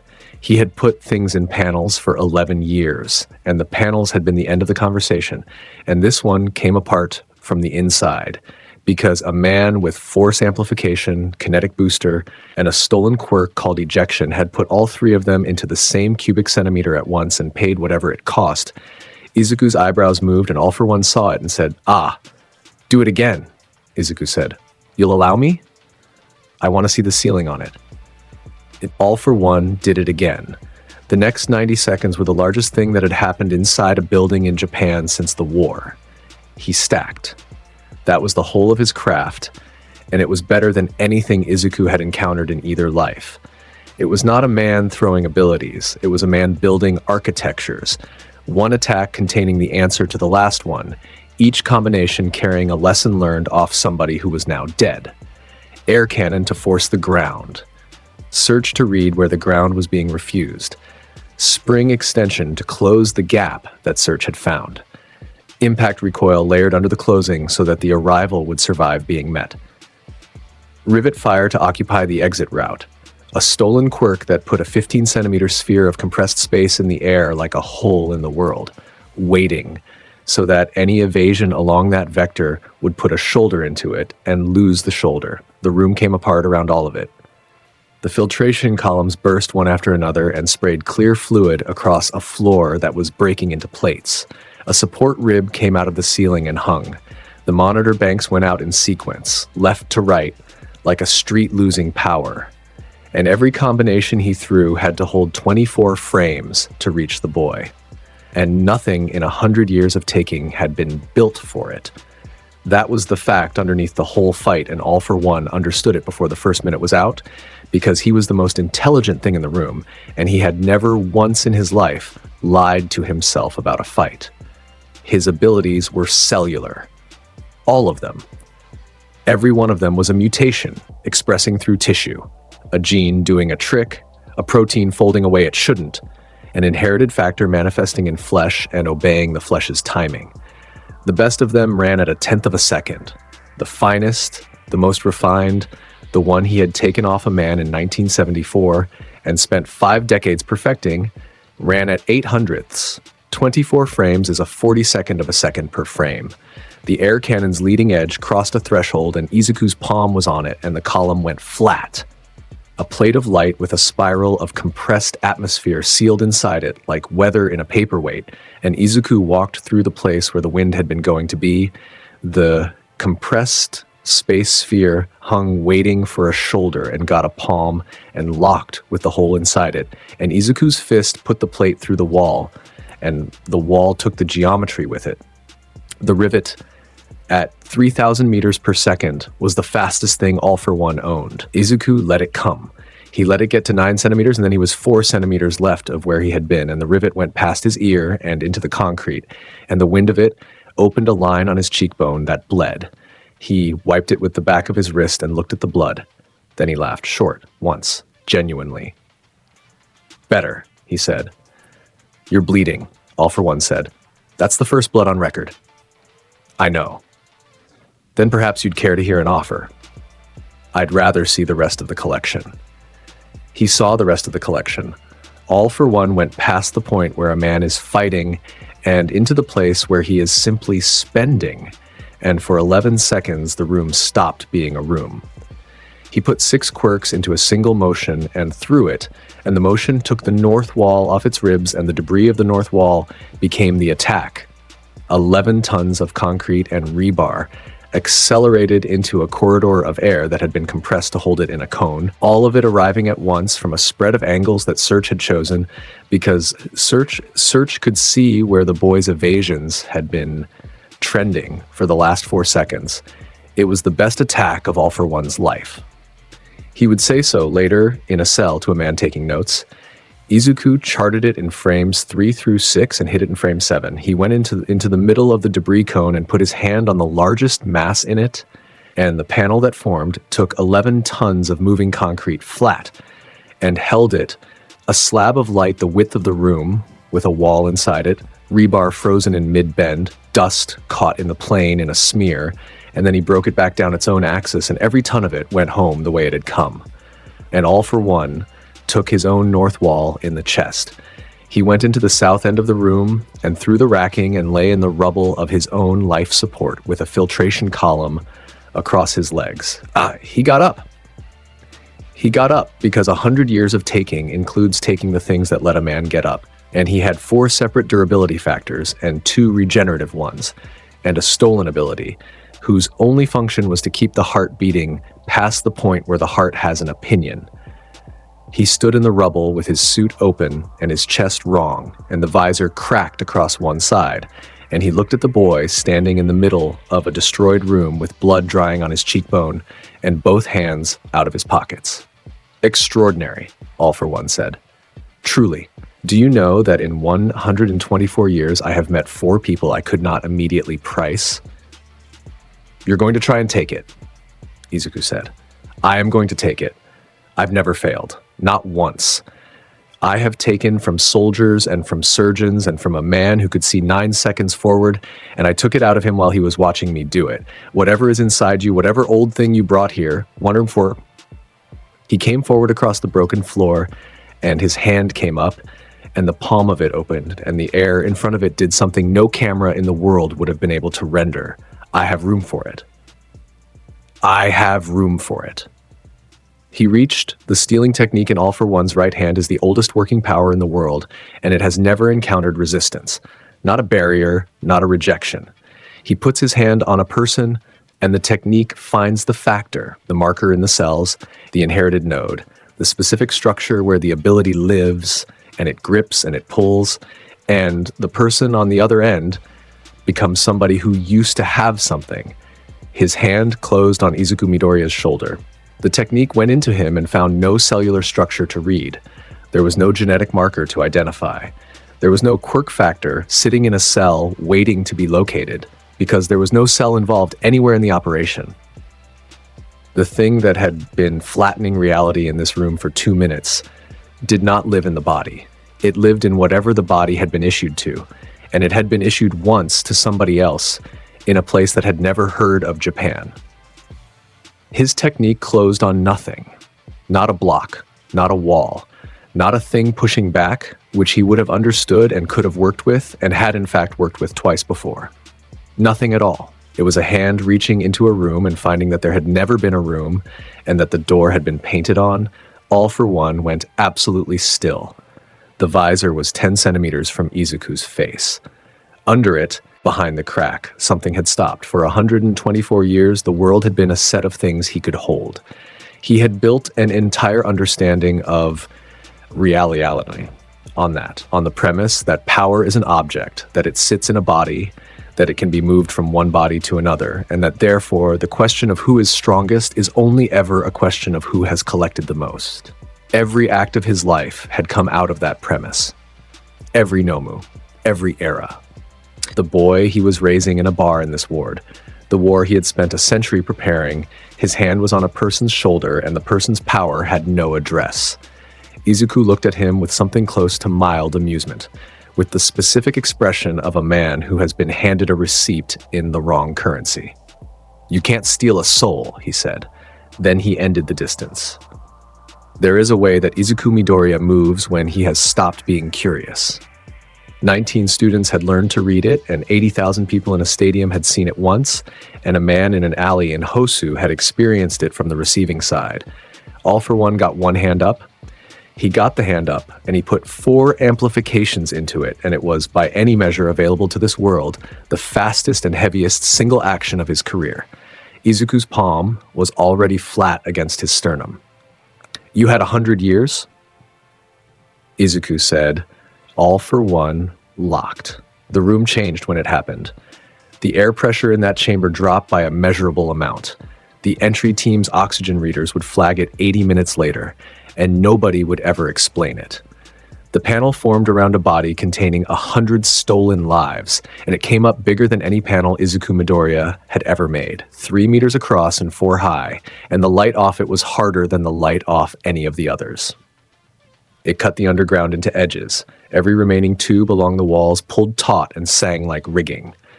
The rubble on the floor threw shadows 2 meters long that stood dead still. Inside the plane, All for One hung with one hand raised and his suit jacket frozen in a flare, and the cracked visor catching the light in a fan. Dust hung in the slab around him. The exposed circuitry of a monitor bank behind him showed through the translucence like ink in ice. Every readout still working in that room went flat. They were instruments attached to a man who had temporarily stopped having biological processes. His heart was between 2 beats and would stay there. The pumps along the east wall, which had been keeping 4 organs alive on a schedule, kept running into a body that no longer had a schedule, and the pressure gauges pegged and the alarms went off in accord. And he was awake in there. He was always awake in there, 124 years old, sealed in 2 dimensions in the wreck of a facility he had built in 1998, and Tamura Shigaraki's master did not beg.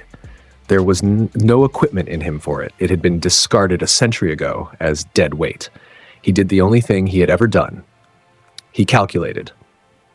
He calculated in total paralysis, at the full speed of the most experienced mind this world had produced, and he was still the most intelligent thing in that room by a distance, and he ran the following in the fraction of a second available to him. The ability is contact-based. The ability requires a threshold of speed that his collection cannot meet. There exists no combination in his inventory that can meet it. There exists no possible acquisition path because the acquisition technique has been demonstrated to fail. The boy is 16. The boy will be here for 60 years. Every plan longer than 1 page that he has made since 1965 is now waste paper. And Tomura, who is in a bar in this ward with a stranger's hand on his face, is going to walk into this at some point and will do so without being told. He finished the calculation. It arrived at nothing usable. Write it plainly, being the most intelligent thing in the room, did not help him. Izuku pulled his fist back. The cursed energy came up his arm, and the sound this time was not the hum that the villains in the USJ Plaza had heard. It was underhearing. It arrived in the back of the skull as pressure and in the teeth as a wrongness, and the concrete of the floor cracked in a ring around his boots before the blow had gone anywhere at all. And the crack ran outward in 6 spokes, and one of the spokes reached the far wall. He drove it through the frame. The facility failed in successive layers. All for One went through the south wall of the main chamber, and the wall did not stop him and it did not slow him. It breached. And every kilogram of concrete and length of rebar in the section became a projectile traveling in the same direction he was, and that mass went into the wall behind it, and that wall breached too. And the debris of both went into the third wall with him in the middle of it. 3 walls. The last one was the exterior shell of the complex, 70 centimeters of poured concrete with a steel liner, rated to survive a direct hit from the strongest quirk on the registry. And it came out of its footings and into a service void with All for One inside the cloud. The shockwave went the other way too. The medical infrastructure tore off the walls in one motion, 60 tubes parting at once, pumps coming off their bolts and going across the room. Ceiling sections dropped in a line. 100 cubic meters of dust lifted, and behind the dust came the smell. Hot circuitry, scorched insulation, and something underneath both of them that was the smell of 11 months of somebody's life support burning. On the surface, in Camino Ward, the street lifted 11 centimeters and came back down. Every car alarm in 4 blocks went off. A woman 2 buildings away was pouring a glass of water, and the water came out of the glass. In the laundromat with the 1 dead bulb, 3 machines stopped mid-cycle, and the shutter over the front came off its runners and fell into the street. Then it was over, and the dust started to settle. And there was a 16-year-old standing in the middle of a room with 3 walls missing and one hand already going back into his pocket. All for One was alive. Izuku had decided that in the 4 frames before the punch and had adjusted the angle of his fist by about 11 degrees to accommodate it, and there was nothing warm anywhere in the reasoning. A corpse answers no questions. A corpse also becomes a story that other people write, and Izuku had seen exactly how that worked in a compound in another life. The clan elders who died in bed and became legends, the ones who died on the floor and became lessons. An organization built out of fear and control is damaged far more by a broken symbol than by a dead one. Kill the old man in his own fortress, and he becomes a martyr in 100 bars like the one in this ward. Leave him breathing, and let 200 professionals photograph him being carried out of the ruins of his own operation on a stretcher, unconscious, dependent, with his tubes lying across the floor behind him, and a 16-year-old standing in the middle of the room he built, and every person who was ever afraid of him will see the pictures. It was editorial. It was nothing like mercy. Izuku walked to the hole in the 3rd wall and looked through it into the service void, where a heavy shape lay 40 meters out in the rubble with one arm folded the wrong way. He watched the chest move. Then he went back into the main chamber and sat down on a section of fallen ceiling and waited, because the convoy was 40 minutes out and it had been 34. The entry team came down at 1:02. Best Jeanist came first with 16 professionals behind him and a line of police holding the alley. And he came into the top corridor with his fibers up and ready, and then stopped because a corridor with 3 new openings in the walls and a ceiling down in 2 places does not require anybody's fibers. He went the length of it and looked at the constructs. They lay in the wreckage in the positions they had arrived at. 2 of them were in the same section of wall. One had no lower jaw and had spent its final seconds building itself a new one out of nothing. The one with the rivet arm was in 4 pieces, and the pieces were 9 meters apart. "Nomu grade," said the man behind him. 6 of them, Best Jeanist said, and said nothing else because the wall on his left was in the room beyond it, and he was working on that. Edgeshot came in and looked at the floor. He crouched and put 2 fingers into the nearest of them, a shallow crater, 30 centimeters across, 7 deep, punched into reinforced concrete slab. There was another one 4 meters further down, then another 4 meters after that. Then the spacing changed to 5, then to 7, then to 11, and the depth increased with the spacing. And the last one before the blast door was 19 centimeters deep and had cracks radiating out of it a meter in every direction. Edgeshot had built an entire career on speed. He had folded his body thinner than paper to move through gaps that other men needed doors for.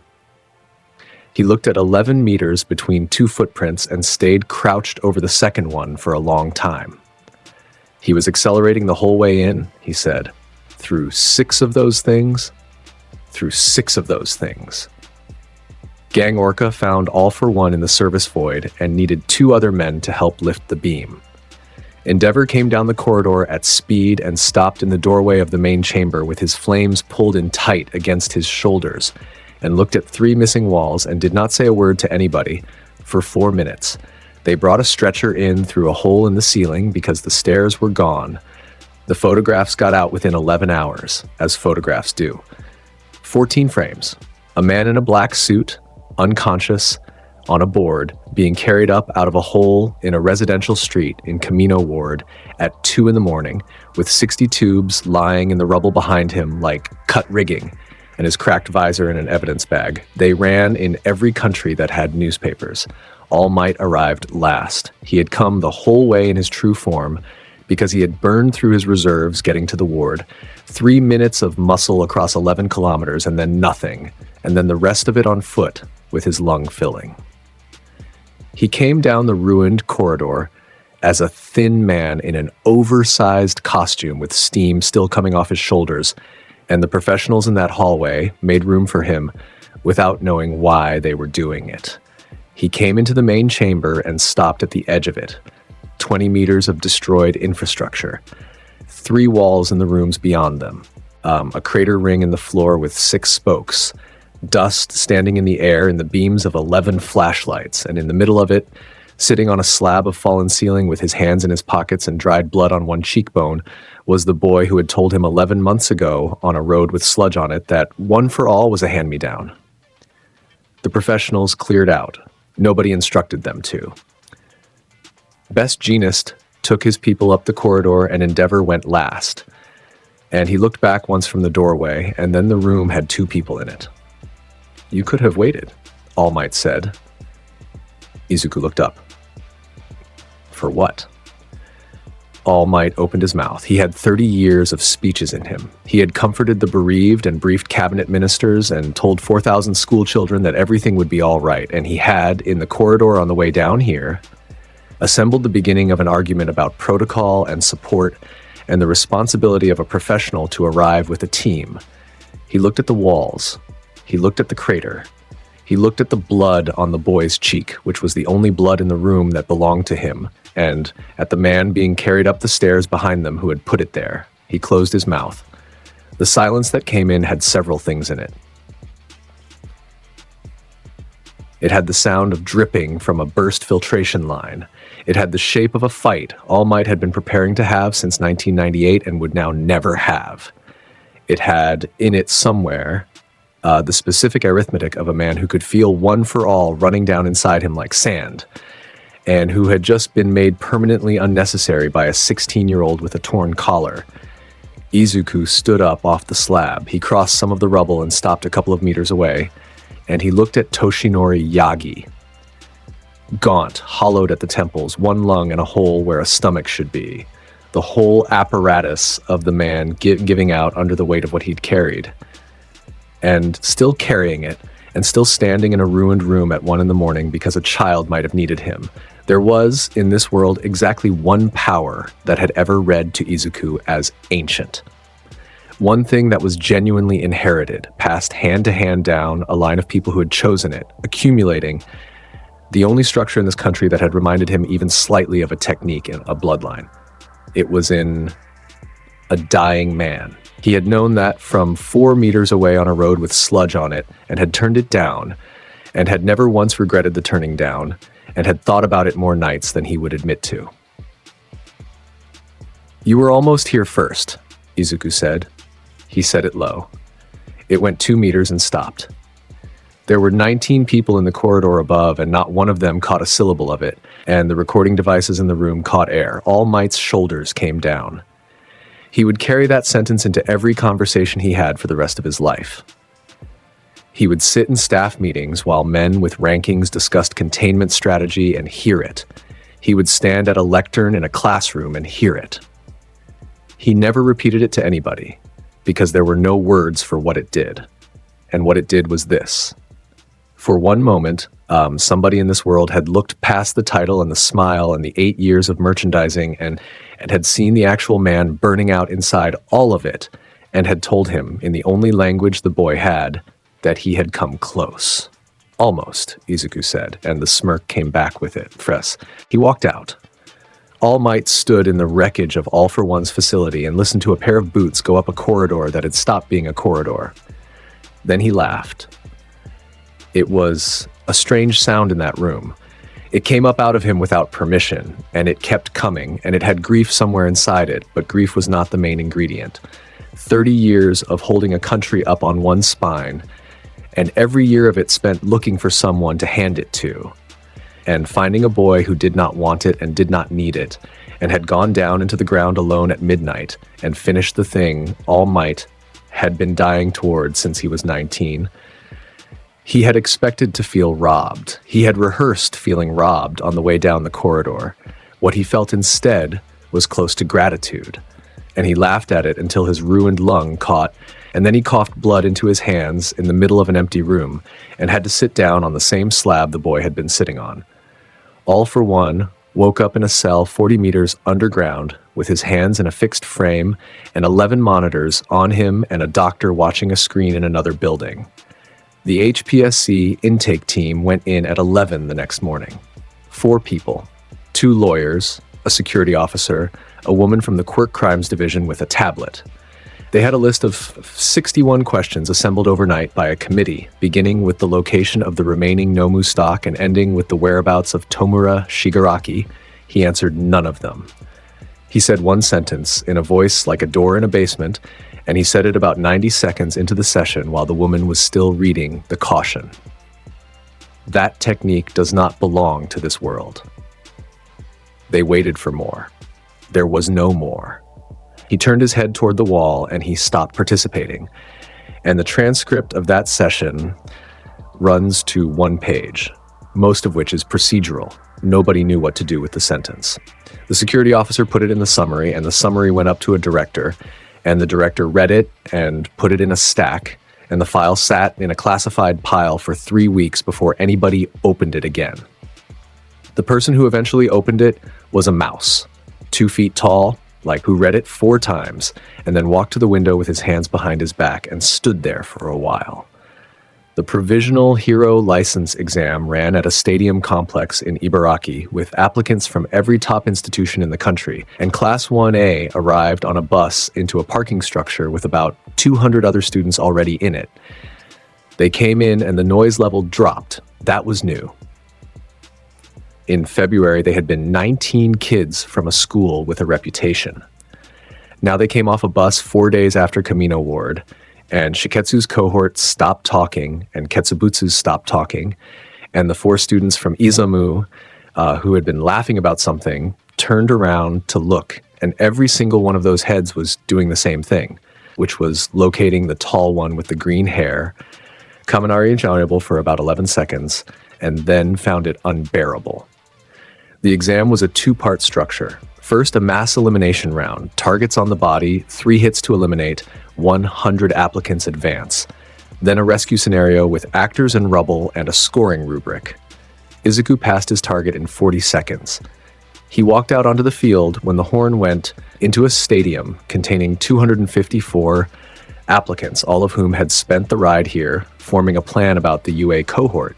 And he crossed 30 meters and put 3 balls into the plate on Ketsubutsu's team captain's shoulder in a single motion, and then went through 4 Seiyai students who had formed a wall, and then stopped. 40 seconds. Advancement secured, then he went to the wall at the west end of the field, put his back against it, put his hands in his pockets, and watched. He stayed there for the remaining 32 minutes of the round. 11 people tried him in the first 10 minutes, at which point word got round and nobody tried him after that. 2 students eliminated each other 4 meters from his feet, and he watched that with the expression of a man watching traffic. The Shiketsu standout came over at the 20-minute mark. She was good. That has to be said. She was fast. She had genuinely competitive instincts.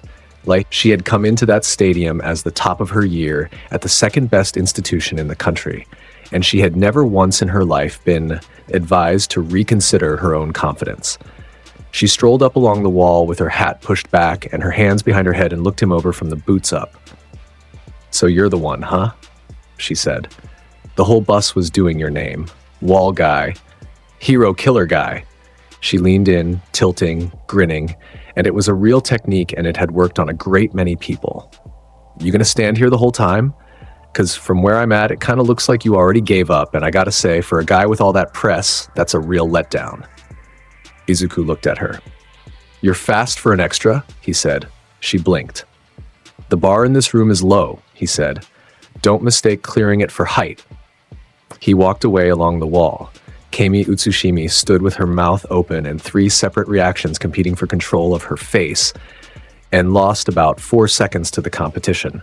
And the UA students who were nearest to her began, without discussing it, moving in another direction.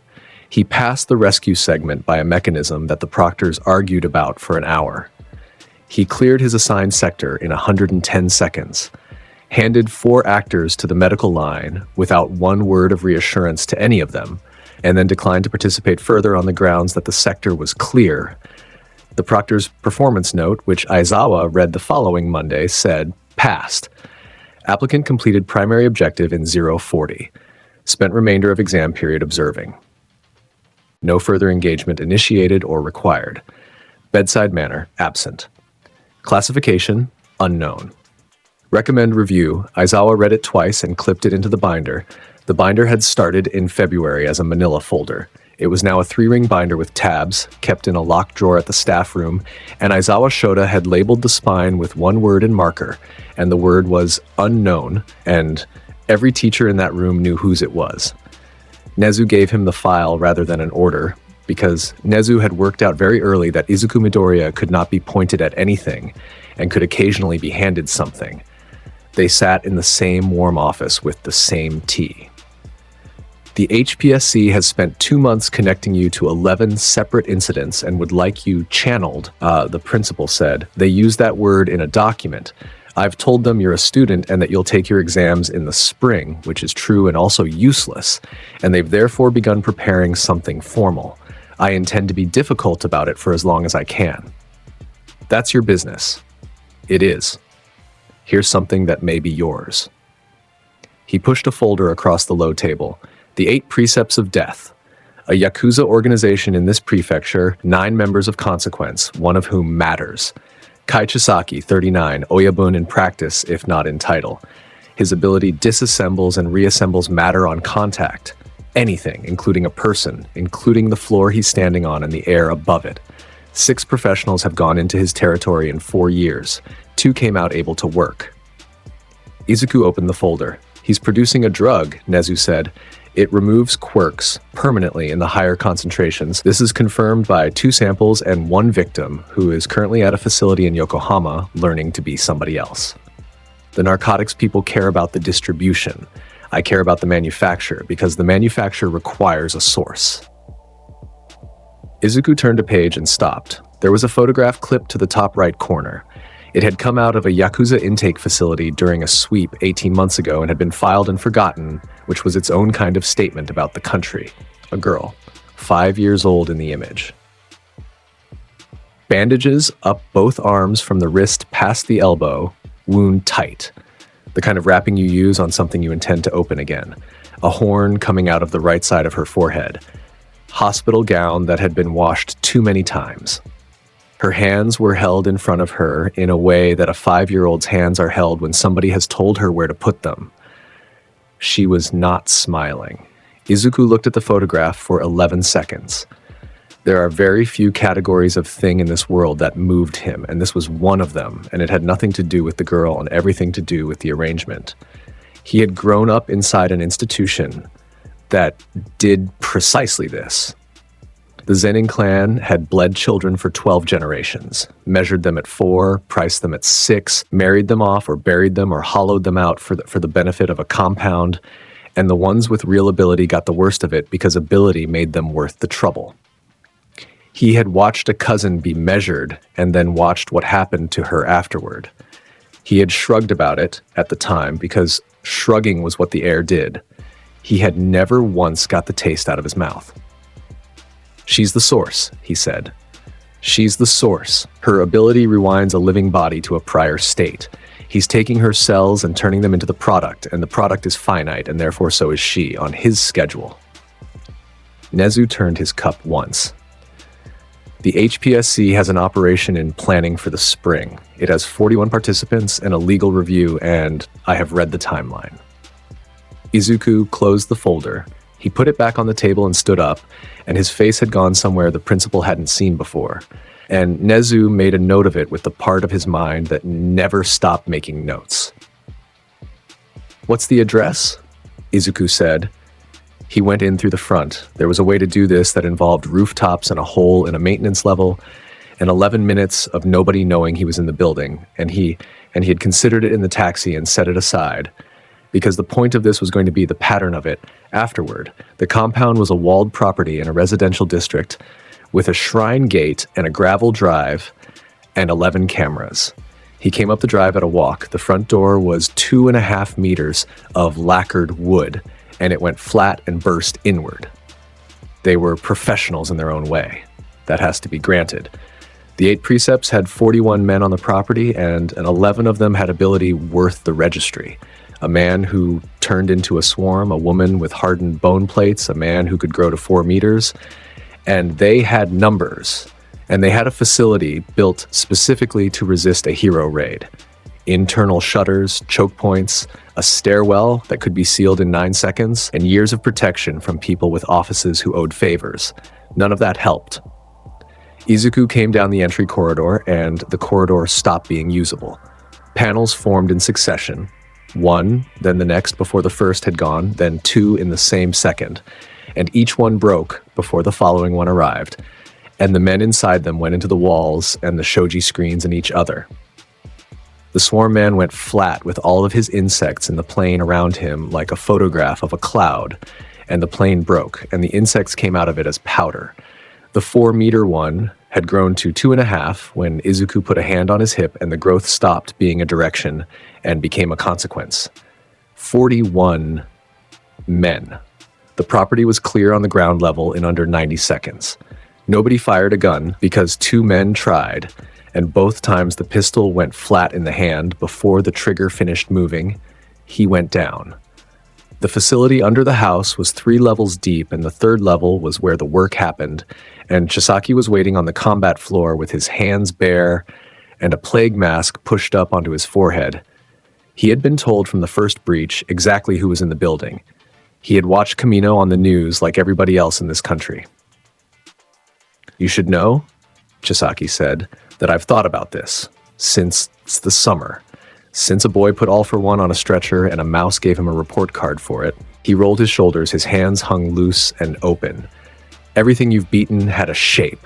Every one of them. Muscle, or a quirk with a body attached, or an old man made of other people. Your ability breaks things that have a form. Go on." "I don't have a form." Chisaki put one hand on the floor. The corridor erupted. It came up as spikes. The flooring taken apart at the molecular level and reassembled as columns, 11 of them, each one 3 meters and rising, then rising further, punching up through the ceiling of the level above. Then the walls came in on themselves and reassembled inward as a closing throat of concrete. Then the ceiling came down as a plate with teeth on the underside of it. The whole architecture of the building turned into a weapon in real time, and it kept turning because his ability had no cooldown and no ammunition, and the entire structure was the magazine. This is what had killed 2 professionals and crippled 4. You cannot fight a building. Izuku put his palm on a spike mid-form. The spike locked. He walked through the lock geometry. That was what Chisaki could never afterwards stop seeing. The boy went through the erupting floor as though through a gallery, and each piece of it that came at him stopped where it was and hung, and the room filled with slabs of crackling light with concrete caught inside them in mid-emergence, teeth and columns and closing walls all held in the middle of becoming, and Izuku walked between them with his hands going back into his pockets. Behind him, in sequence, each panel ended, and the geometry got its motion back with nowhere to put it, and the room began demolishing itself. Chisaki's hands found him at the 4th spike. Both of them. Full contact, palm and fingers on the boy's forearm. The grip that had taken 11 men apart into their constituent materials in the 4 years he'd run this district. Nothing came apart. There were no cells for the ability to read. Overhaul works on matter. It locates the arrangement of a thing and takes the arrangement apart, and the arrangement it went looking for in Izuku Midoriya's arm was there, and behind it and through it and sitting on top of it was a language his power had never been built to speak. And the technique slid off the way Aizawa's had slid off on a field in April. Kai Chisaki stood in the ruins of his own architecture with both hands on his enemy and felt his relationship with the world stop working. That was the shape of the horror, and it was worse for him than for most men, because Overhaul had never been a tool. It was the reason he was untouchable. It was the reason a boy who grew up in a dying organization had been able to look at hero society and the Yakuza and the entire 20th century and decide that all of it was outdated and that he personally would be the one to replace it. Every plan he had, the bullets, the girl, the 8-year timeline, the restoration of a world where a man's ability decided everything, rested on the fact that his hands ended arguments. His hands were on the argument. The argument was looking at him. He let go and got backward and put 4 meters and a rising slab between them, and his voice came out at a pitch he hadn't used since he was 19. "Do you know what I am building? Do you have any concept of it? This world hands power out at random and then punishes anybody who understands what it's for. There have always been two kinds of people. The ones who can take things apart and the ones things get taken from. And every institution in this country exists to pretend otherwise. And I am the only man in Japan honest enough to keep talking, Izuku said. It won't change what happens next. He crossed 4 meters. Chisaki got one hand up and put the floor between them, and Izuku came through the floor. The panel formed around him in the middle of the room with his arms half raised and the plague mask still pushed up on his forehead and one column of reassembled concrete frozen in the plane behind his shoulder. Izuku turned around. He left him there, 1 second of hanging in the air with everything intact, and walked to the door at the far end of the combat floor and opened it. The room behind it was small and white and had a bed with restraints on the frame and a drain in the middle of the floor. Eri was in the corner between the bed and the wall. She was small for 6. The bandages were the same as the photograph and had been changed recently, which meant a procedure had happened inside the last 2 days. There was a plastic cup of water on the floor beside her that she hadn't touched. When the door opened, she pressed her back into the join of the 2 walls and put both hands flat against the wall behind her and looked at the man in the doorway with an expression that he recognized instantly and completely, because it was the face of somebody who has learned that every single adult who comes through a door is coming for a reason that involves her. She was afraid of everything in that room. That included him. She had every reason. Izuku looked at her. He crouched down, which put him under her eyeline, and he did not smile, because he had never learned how to do that in a way that helped anybody. "You're done here," he said, flat. There was nothing warm in the delivery. There was nothing in it at all, except the thing underneath it, which was a statement of fact about how the rest of her life was going to go, issued by somebody with the standing to issue it. Eri's hands came off the wall. He picked her up. She weighed nothing. She went rigid, and then she didn't. And somewhere on the stairwell up through the 2nd level, she got one hand into the collar of his jacket and held it, and her horn was against his neck the whole way out, and he never once adjusted his grip. Behind them, on the combat floor, the panel holding Kai Chisaki ended and gave him back a floor to stand on. Izuku had already turned around at the foot of the stairs. He did not give Chisaki the exit he had given Bakugo in front of 80,000 people. He did not give him the exit he had given Shigaraki at the USJ, where a warp gate had arrived half a meter from his knuckles, and he had let the sensation of a lost opportunity be the end of it. He came back down into the room with the girl held against his shoulder, and he set her on the 3rd step from the bottom facing the wall and told her to stay there. And then he crossed the floor. Chisaki had time to get one hand up. He used it. It achieved what it had achieved every other time.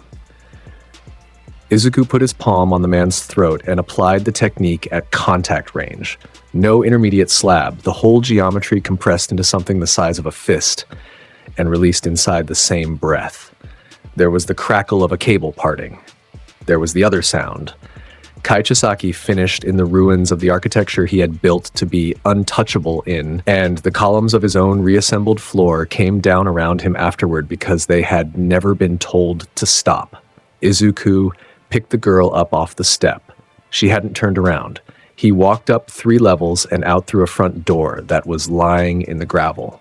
There were 11 police vehicles and 2 Hero Agency's vans in the street by the time he came down the drive, because Nezu's arrangement had been running on a 9-minute delay and the neighborhood had done the rest.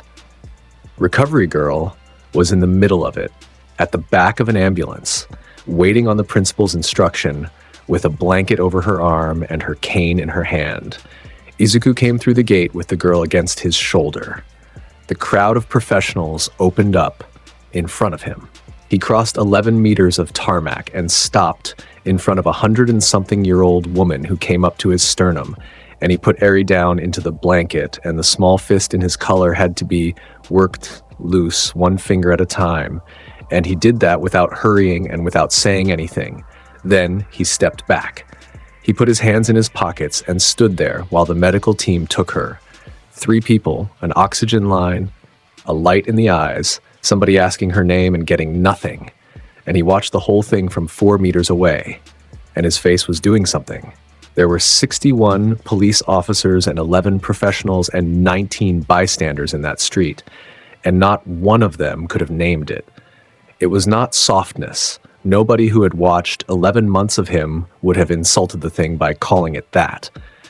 It was not satisfaction either. Recovery Girl looked up at him once during the handover and looked away again, and she had been treating heroes since 1962. They collectively decided against trying to name it and went back to work. Momo Yaoyorozu was in the backup team. She was there because Aizawa had put 4 students on the outer cordon as observational assignment, and she had been the first name on the sheet, and she had spent 40 minutes standing at a barrier, watching nothing happen while a house made noises. She saw his face for half a second. That was all it was. He came through the gate with a child on his shoulder and crossed the tarmac and put her into a blanket. And in the middle of the handover, in the moment where the small hand came off his collar, something went across Izuku Midoriya's face and then went away again. Momo had seen him take 3 professionals apart in 47 seconds. She had seen him carry Shoto Todoroki out of a building under one arm like a mirror out of a hardware store. She had, at 14, been told by a boy standing over her in a collapsing exam field that if she was going to be weak, she should stay out of the way, and had built 11 months of her interior life around the project of disproving it, and had a document on her laptop that had long ago stopped being what its title said. She went back to the dormitory at 11 at night and sat on her bed with the laptop open and typed 3 lines. Then she read them and deleted all 3. Then she sat with her hands in her lap for about 4 minutes and typed them again, and this time she left them there. And they were... He held her the entire way out. He looked at Recovery Girl for 1 second before he let go. He was checking. There is something in him that is worth the trouble of him, and I am the only person in this building who has noticed, and I would rather die than say so out loud. She closed the laptop. Jiro, from the doorway with a toothbrush in her mouth, said, "You good?" "I'm compiling data," Momo said. "Sure," Jiro said. "You've been compiling data since February. At some point, that's just a diary." Momo threw a pillow at the door, and it hit the door, and Jiro's laughter went off down the corridor, and the whole of Class 1A knew and had known for months, and the running list on the common room whiteboard of reasons Yaoyorozu was near the gym window had 11 entries on it, 4 of them involving humidity. The country spent the autumn reorganizing its understanding of itself. All for One was in a maximum security facility that had been built for him 15 years earlier and had been upgraded 3 times since a Monday. The League of Villains had fractured into 4 pieces, 2 of which had turned themselves in. The 8 precepts of death had been dismantled in a single evening by one person, which the National Police Agency's report handled by using the passive voice 11 times in 2 pages. The hero killer was in a wheelchair in a cell in Kyushu with 2 thoracic vertebrae fused and a stitched mouth that had stopped trying to say anything about false heroes. The Nomu program's primary facility was rubble under a residential street in Kamino, and the engineering staff who had run it were in custody in 4 prefectures. Every major structural threat to hero society in Japan had been addressed inside 11 months. None of it had been done by the heroes.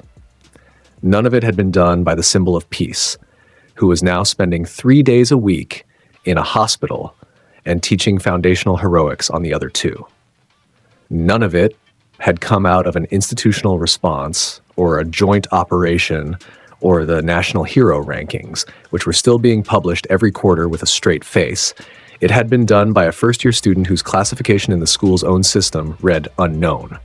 The HPSC held 4 emergency sessions between September and November. Endeavor submitted a formal inquiry about Izuku Midoriya's registration status, which everyone understood to be about something else, and which contained the sentence, "If the applicable framework cannot describe him, the framework requires revision, and I would prefer that the revision occur before he turns 20. The government's Quirk Crimes Division opened a file with his name on it, and the file was thick by December, and the officer assigned to it requested a transfer twice. 3 international agencies made contact with UA administration. 2 wanted to recruit him. 1 wanted, in language that took 4 paragraphs to arrive anywhere, to contain him. All 3 received the same response, signed by the principal. He is a student. He will take his exams in the spring. Tomura Shigaraki had not been seen publicly since Kamino. He found Izuku. That was the shape of it, and it mattered. And it was the only thing about the entire evening that Izuku would later consider worth remembering. There is a canal in Musutafu that runs behind a row of shops that closed in the 90s. And the embankment on the north side is stone. And there is a stretch of about 40 meters where the streetlights have been broken for 2 years and the council keeps not replacing them. Izuku went there. He had never told anybody, and if pressed, would have denied that it constituted going somewhere. But he went there maybe twice a month at dusk and stood on the stones and looked at the water with his hands in his pockets. And it was the closest thing he had to a habit that wasn't training. The light was going out over the canal. There were 400 lit windows in the apartment blocks on the far bank, and the reflection of all of them lay on the surface, broken up, sliding. It was the kind of unremarkable urban view this world produced in enormous quantities and had never once made him feel anything. Shigaraki came in from behind with decay on both hands, and he sent it through the ground. That was the new thing. He put 5 fingers into the embankment stone at the top of the steps, and the rot went out of him and into the material and ran. A spreading wave that took the stones and the handrail and the tarmac and the base of a wall, moving faster than a man, covering a block, crumbling everything it crossed into gray powder that fell into the canal in sheets.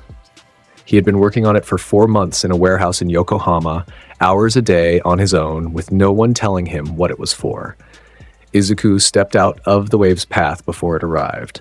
He did it without turning around. He was 11 meters left of where he had been standing, and the rot went past the place where his feet had been and took the stones there, and he stood on the last section of intact embankment and watched a city block turn to powder. Then he looked at the man on the steps. Shigaraki was changed, and it read from 20 meters. The scratching was gone. The hunch was gone. He had stripped away everything that belonged to his master. No hands on his body, no borrowed philosophy, no manifesto, nothing on his face at all.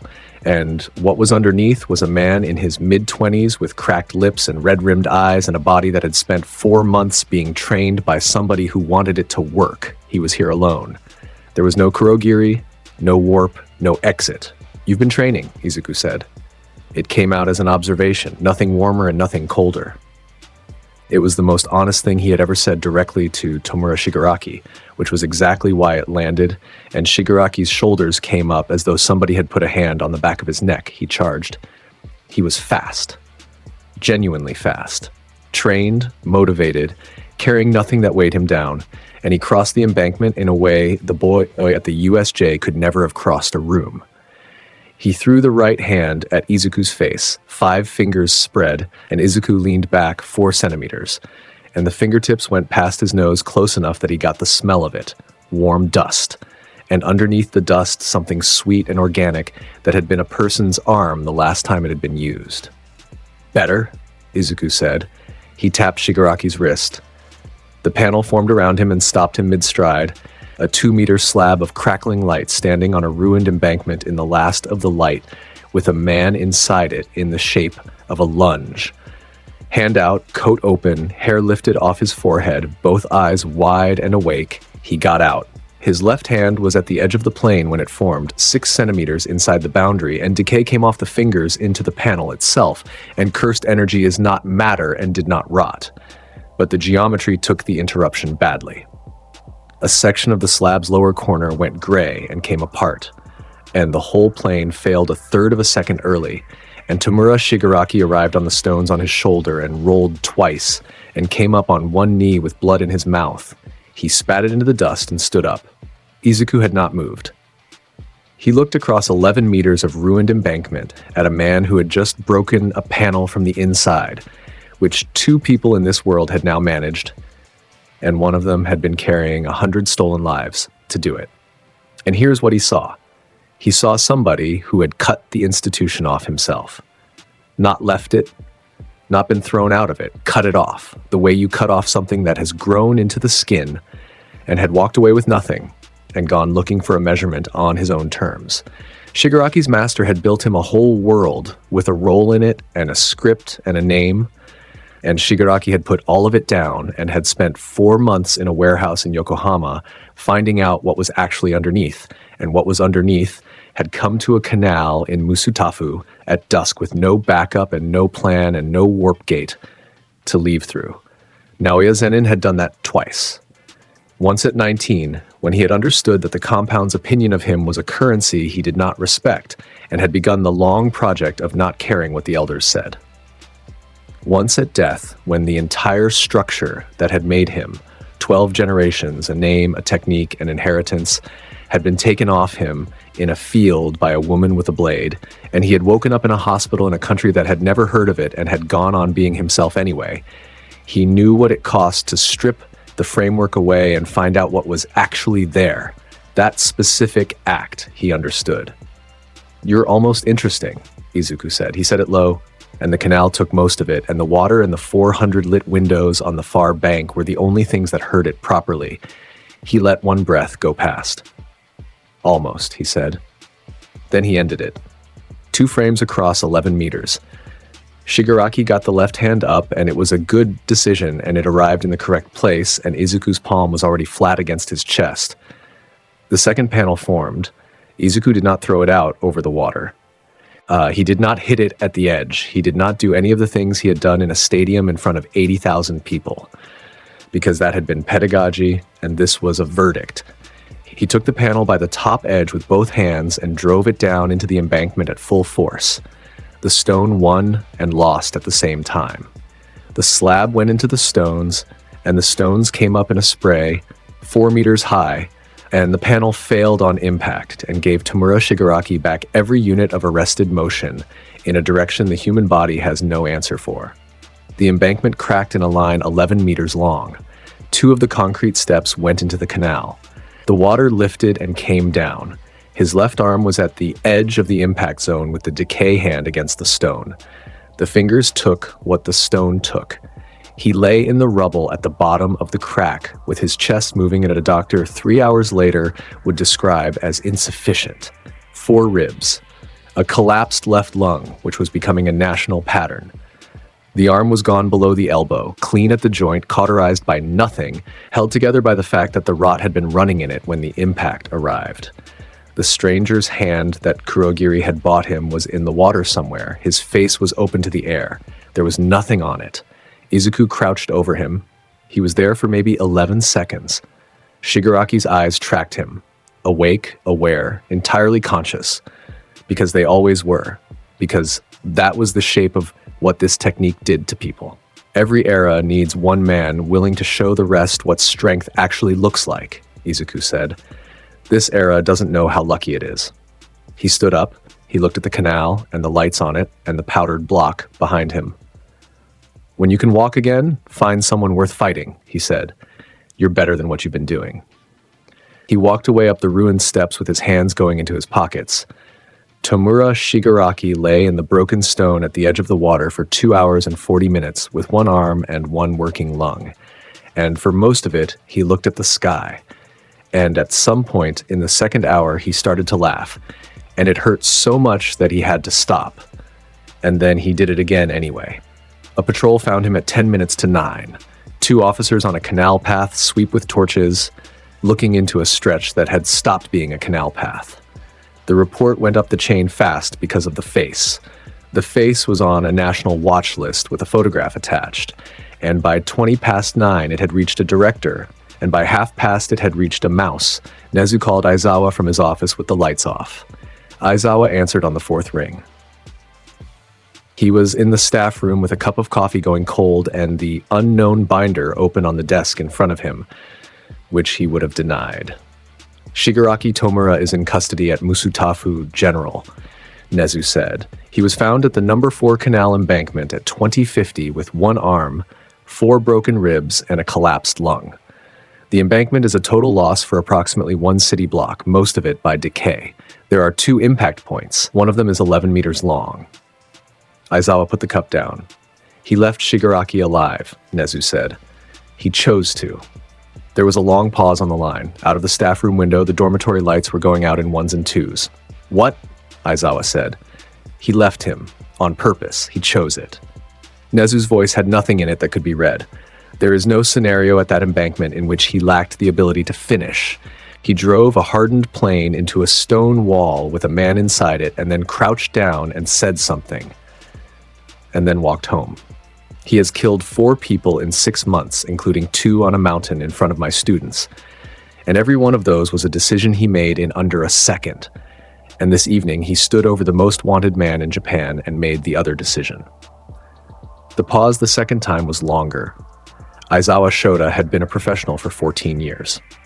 He had spent 11 months on this and had produced a binder with a locked drawer and a report that said, "Recommend classification remain unknown," and had never once been able to write the next sentence. He looked at the binder on the desk. "That's the most frightening thing he's done," he said. "Yes," Nezu said. They stayed on the line for a while without either of them saying anything, and then the principal hung up. He took the folder out of the locked drawer. He put it on the desk under the lamp and opened it to the last page, which by now was the 11th page, and he read what was written at the bottom of it. Midoriya Izuku. First year, Class 1A. Ability, Precognitive Movement Architecture, Dimensional Compression of Living Targets, Cursed Energy, Source World Unknown. Classification, Unknown. Threat Level, Immeasurable. Recommendation, Do not attempt to contain. Attempt instead to deserve. He read it twice. Then he put it back in the file and closed the drawer and poured himself another cup. Izuku Midoriya went up onto the roof of a building in Musutafu at 11 that night, because the dormitory was full of people who had heard something, and because the roof was empty. It was a 5-story block with an air conditioning plant on the top and a rail around the edge that had rusted through in 2 places. Night had come all the way down. The canal was 3 blocks south, and the crack in the embankment was already taped off and someone had parked a generator next to it. The city lights sat in the water and moved with it. UA's gate was visible from here, over to the northeast. The arch and the lit windows of the main building, and the dormitory block where 19 people were pretending to sleep. The street where the sludge villain had come apart was 2 blocks west. 11 months ago, on a night that had begun with 9 minutes of professionals discussing jurisdiction, and ended with a man in a smiling costume offering him a hand-me-down torch in the middle of an intersection. He stood at the rail with his hands in his pockets. The tally was in. He was 16 years old, and he had it all in front of him. One old man with a visor in a maximum security cell 40 meters under a mountain in Kyushu, awake, calculating with nothing left to calculate with. 3 villain organizations dismantled. The hero killer in a wheelchair. A man in a hospital bed by a canal with one arm who was going to get up again and would come back and would probably lose something else. 4 bodies filed. 1 teacher with a cast on an arm that hadn't needed one, and a binder in a locked drawer. A government with a working group and an inquiry and 3 foreign agencies who had written letters. None of it was the point. None of it had ever been the point. The point was that in 11 months at the best institution in the strongest country in this world, in a school that had put the finest talent of a generation in front of him 3 times a week at no cost to his schedule, he had found exactly 2 people he would keep in a room with him. One of them was 2 feet tall and could not throw a punch. The other one was dying. He could hear it in the man's voice from 4 meters. There was a hole where a stomach should be, and 1 lung doing the work of 2 and a power in his chest that got smaller every time he used it. And the honest count said 3 years, maybe 4, and every one of those years would be spent smaller than the last. He thought about a compound with cold floors. He thought about a man with a scarred lip who had been born into an institution full of talented children and had been measured at 4 and had been priced at 6 and had come up with nothing on paper. No technique, no cursed energy, nothing the family's instruments could find, and had walked out of that place and become the exact thing every one of those talented children spent their entire careers training to fight. Not a legend, not a hero, a number. A man who had nothing on paper and everything that mattered, and who had never once needed anybody's permission or anybody's torch, and who had made an entire clan of technique-blessed heirs into a joke by continuing to exist. Naoya Zenin had hated him with his whole life and had respected nobody else, and had died in the dirt with a woman's blade under his shoulder blade, and had brought exactly one thing through death with him. Not the clan, not the money, not the name, a standard. The wind came across the roof and moved the loose section of rail, and down in the street a delivery scooter went past and turned a corner, and somewhere in one of the 400 lit windows across the canal, a television was playing a variety show with the laugh track running, and the whole city breathed the way it breathed every night, in and out, unrequired to do anything, unaware. The smirk came back. He exhaled. Short, once, genuine. The same exhale he had given a slab of light with a 2,000-ton machine inside it, and a puddle with a boy in its gut, and a man in an alley in the rain who had thought bandages and killing intent were the same thing as strength. "Show me something worth my time," he said to the city, to the lit windows, to every extra sleeping through the night below him. He put one hand on the rail. He stepped over it. He did not look behind him. He walked off the rooftop edge and into the night, and the drop took him 5 stories and cost him nothing. And the sound his boots made on the asphalt was smaller than the sound of the scooter. He already knows the answer. The hero roster. A massive salute to the legends backing this journey. Your support is what keeps the momentum at an all-time high and the dream moving forward. You guys are the absolute best. Pro heroes, the elite front line, stepping up and setting the pace for the whole community. DA, Fire 05. Symbol of peace. The pillars of the community. The titans who keep our foundations solid and the hype at an all-time high. Alexander Igarza. That guy Miso. Deck. Lydell Scott Jr. James Martin. Victor Laroux. Rune Brokstad. Ariuse Bryant. Jonah Wheeler, T-Mac, XXHJRX3A7XX, Hyperbeams, Michael Murphy, Grand Region Kell, Sin Hunter, Logan Bland, Alexander Johannes, Alex Morgan, Ray Various, That Other Guy Too, Chad Reynolds, T. Mackie 68 Rimuru, A. Zetros, Dweller of the Deepest Depths, Lone Wolf, Jacob Ropes, Bully Maguire Shadow, Rathakit Thitiratnan Thakul, Neostar Productions, Asael Cardenas, Shaquan Simmons, Thunder, Sunawin 631, Elijah Saunders, Peter Hamilton, Freddie Rose, Omega, Akuma Noakami, Remorsefuls, Black Vein, Joshua Hedrington, Aaron Abercrombie, Drift SK8ER, Corey Tokars, Jan, Devin Black, Crow, Joe Bros, Ray Von Crimson River, Dante Alastor, Adam Yonkers, Blood Saints, Donna Cafe, Zeph, KC, Howie 60, Ignacio.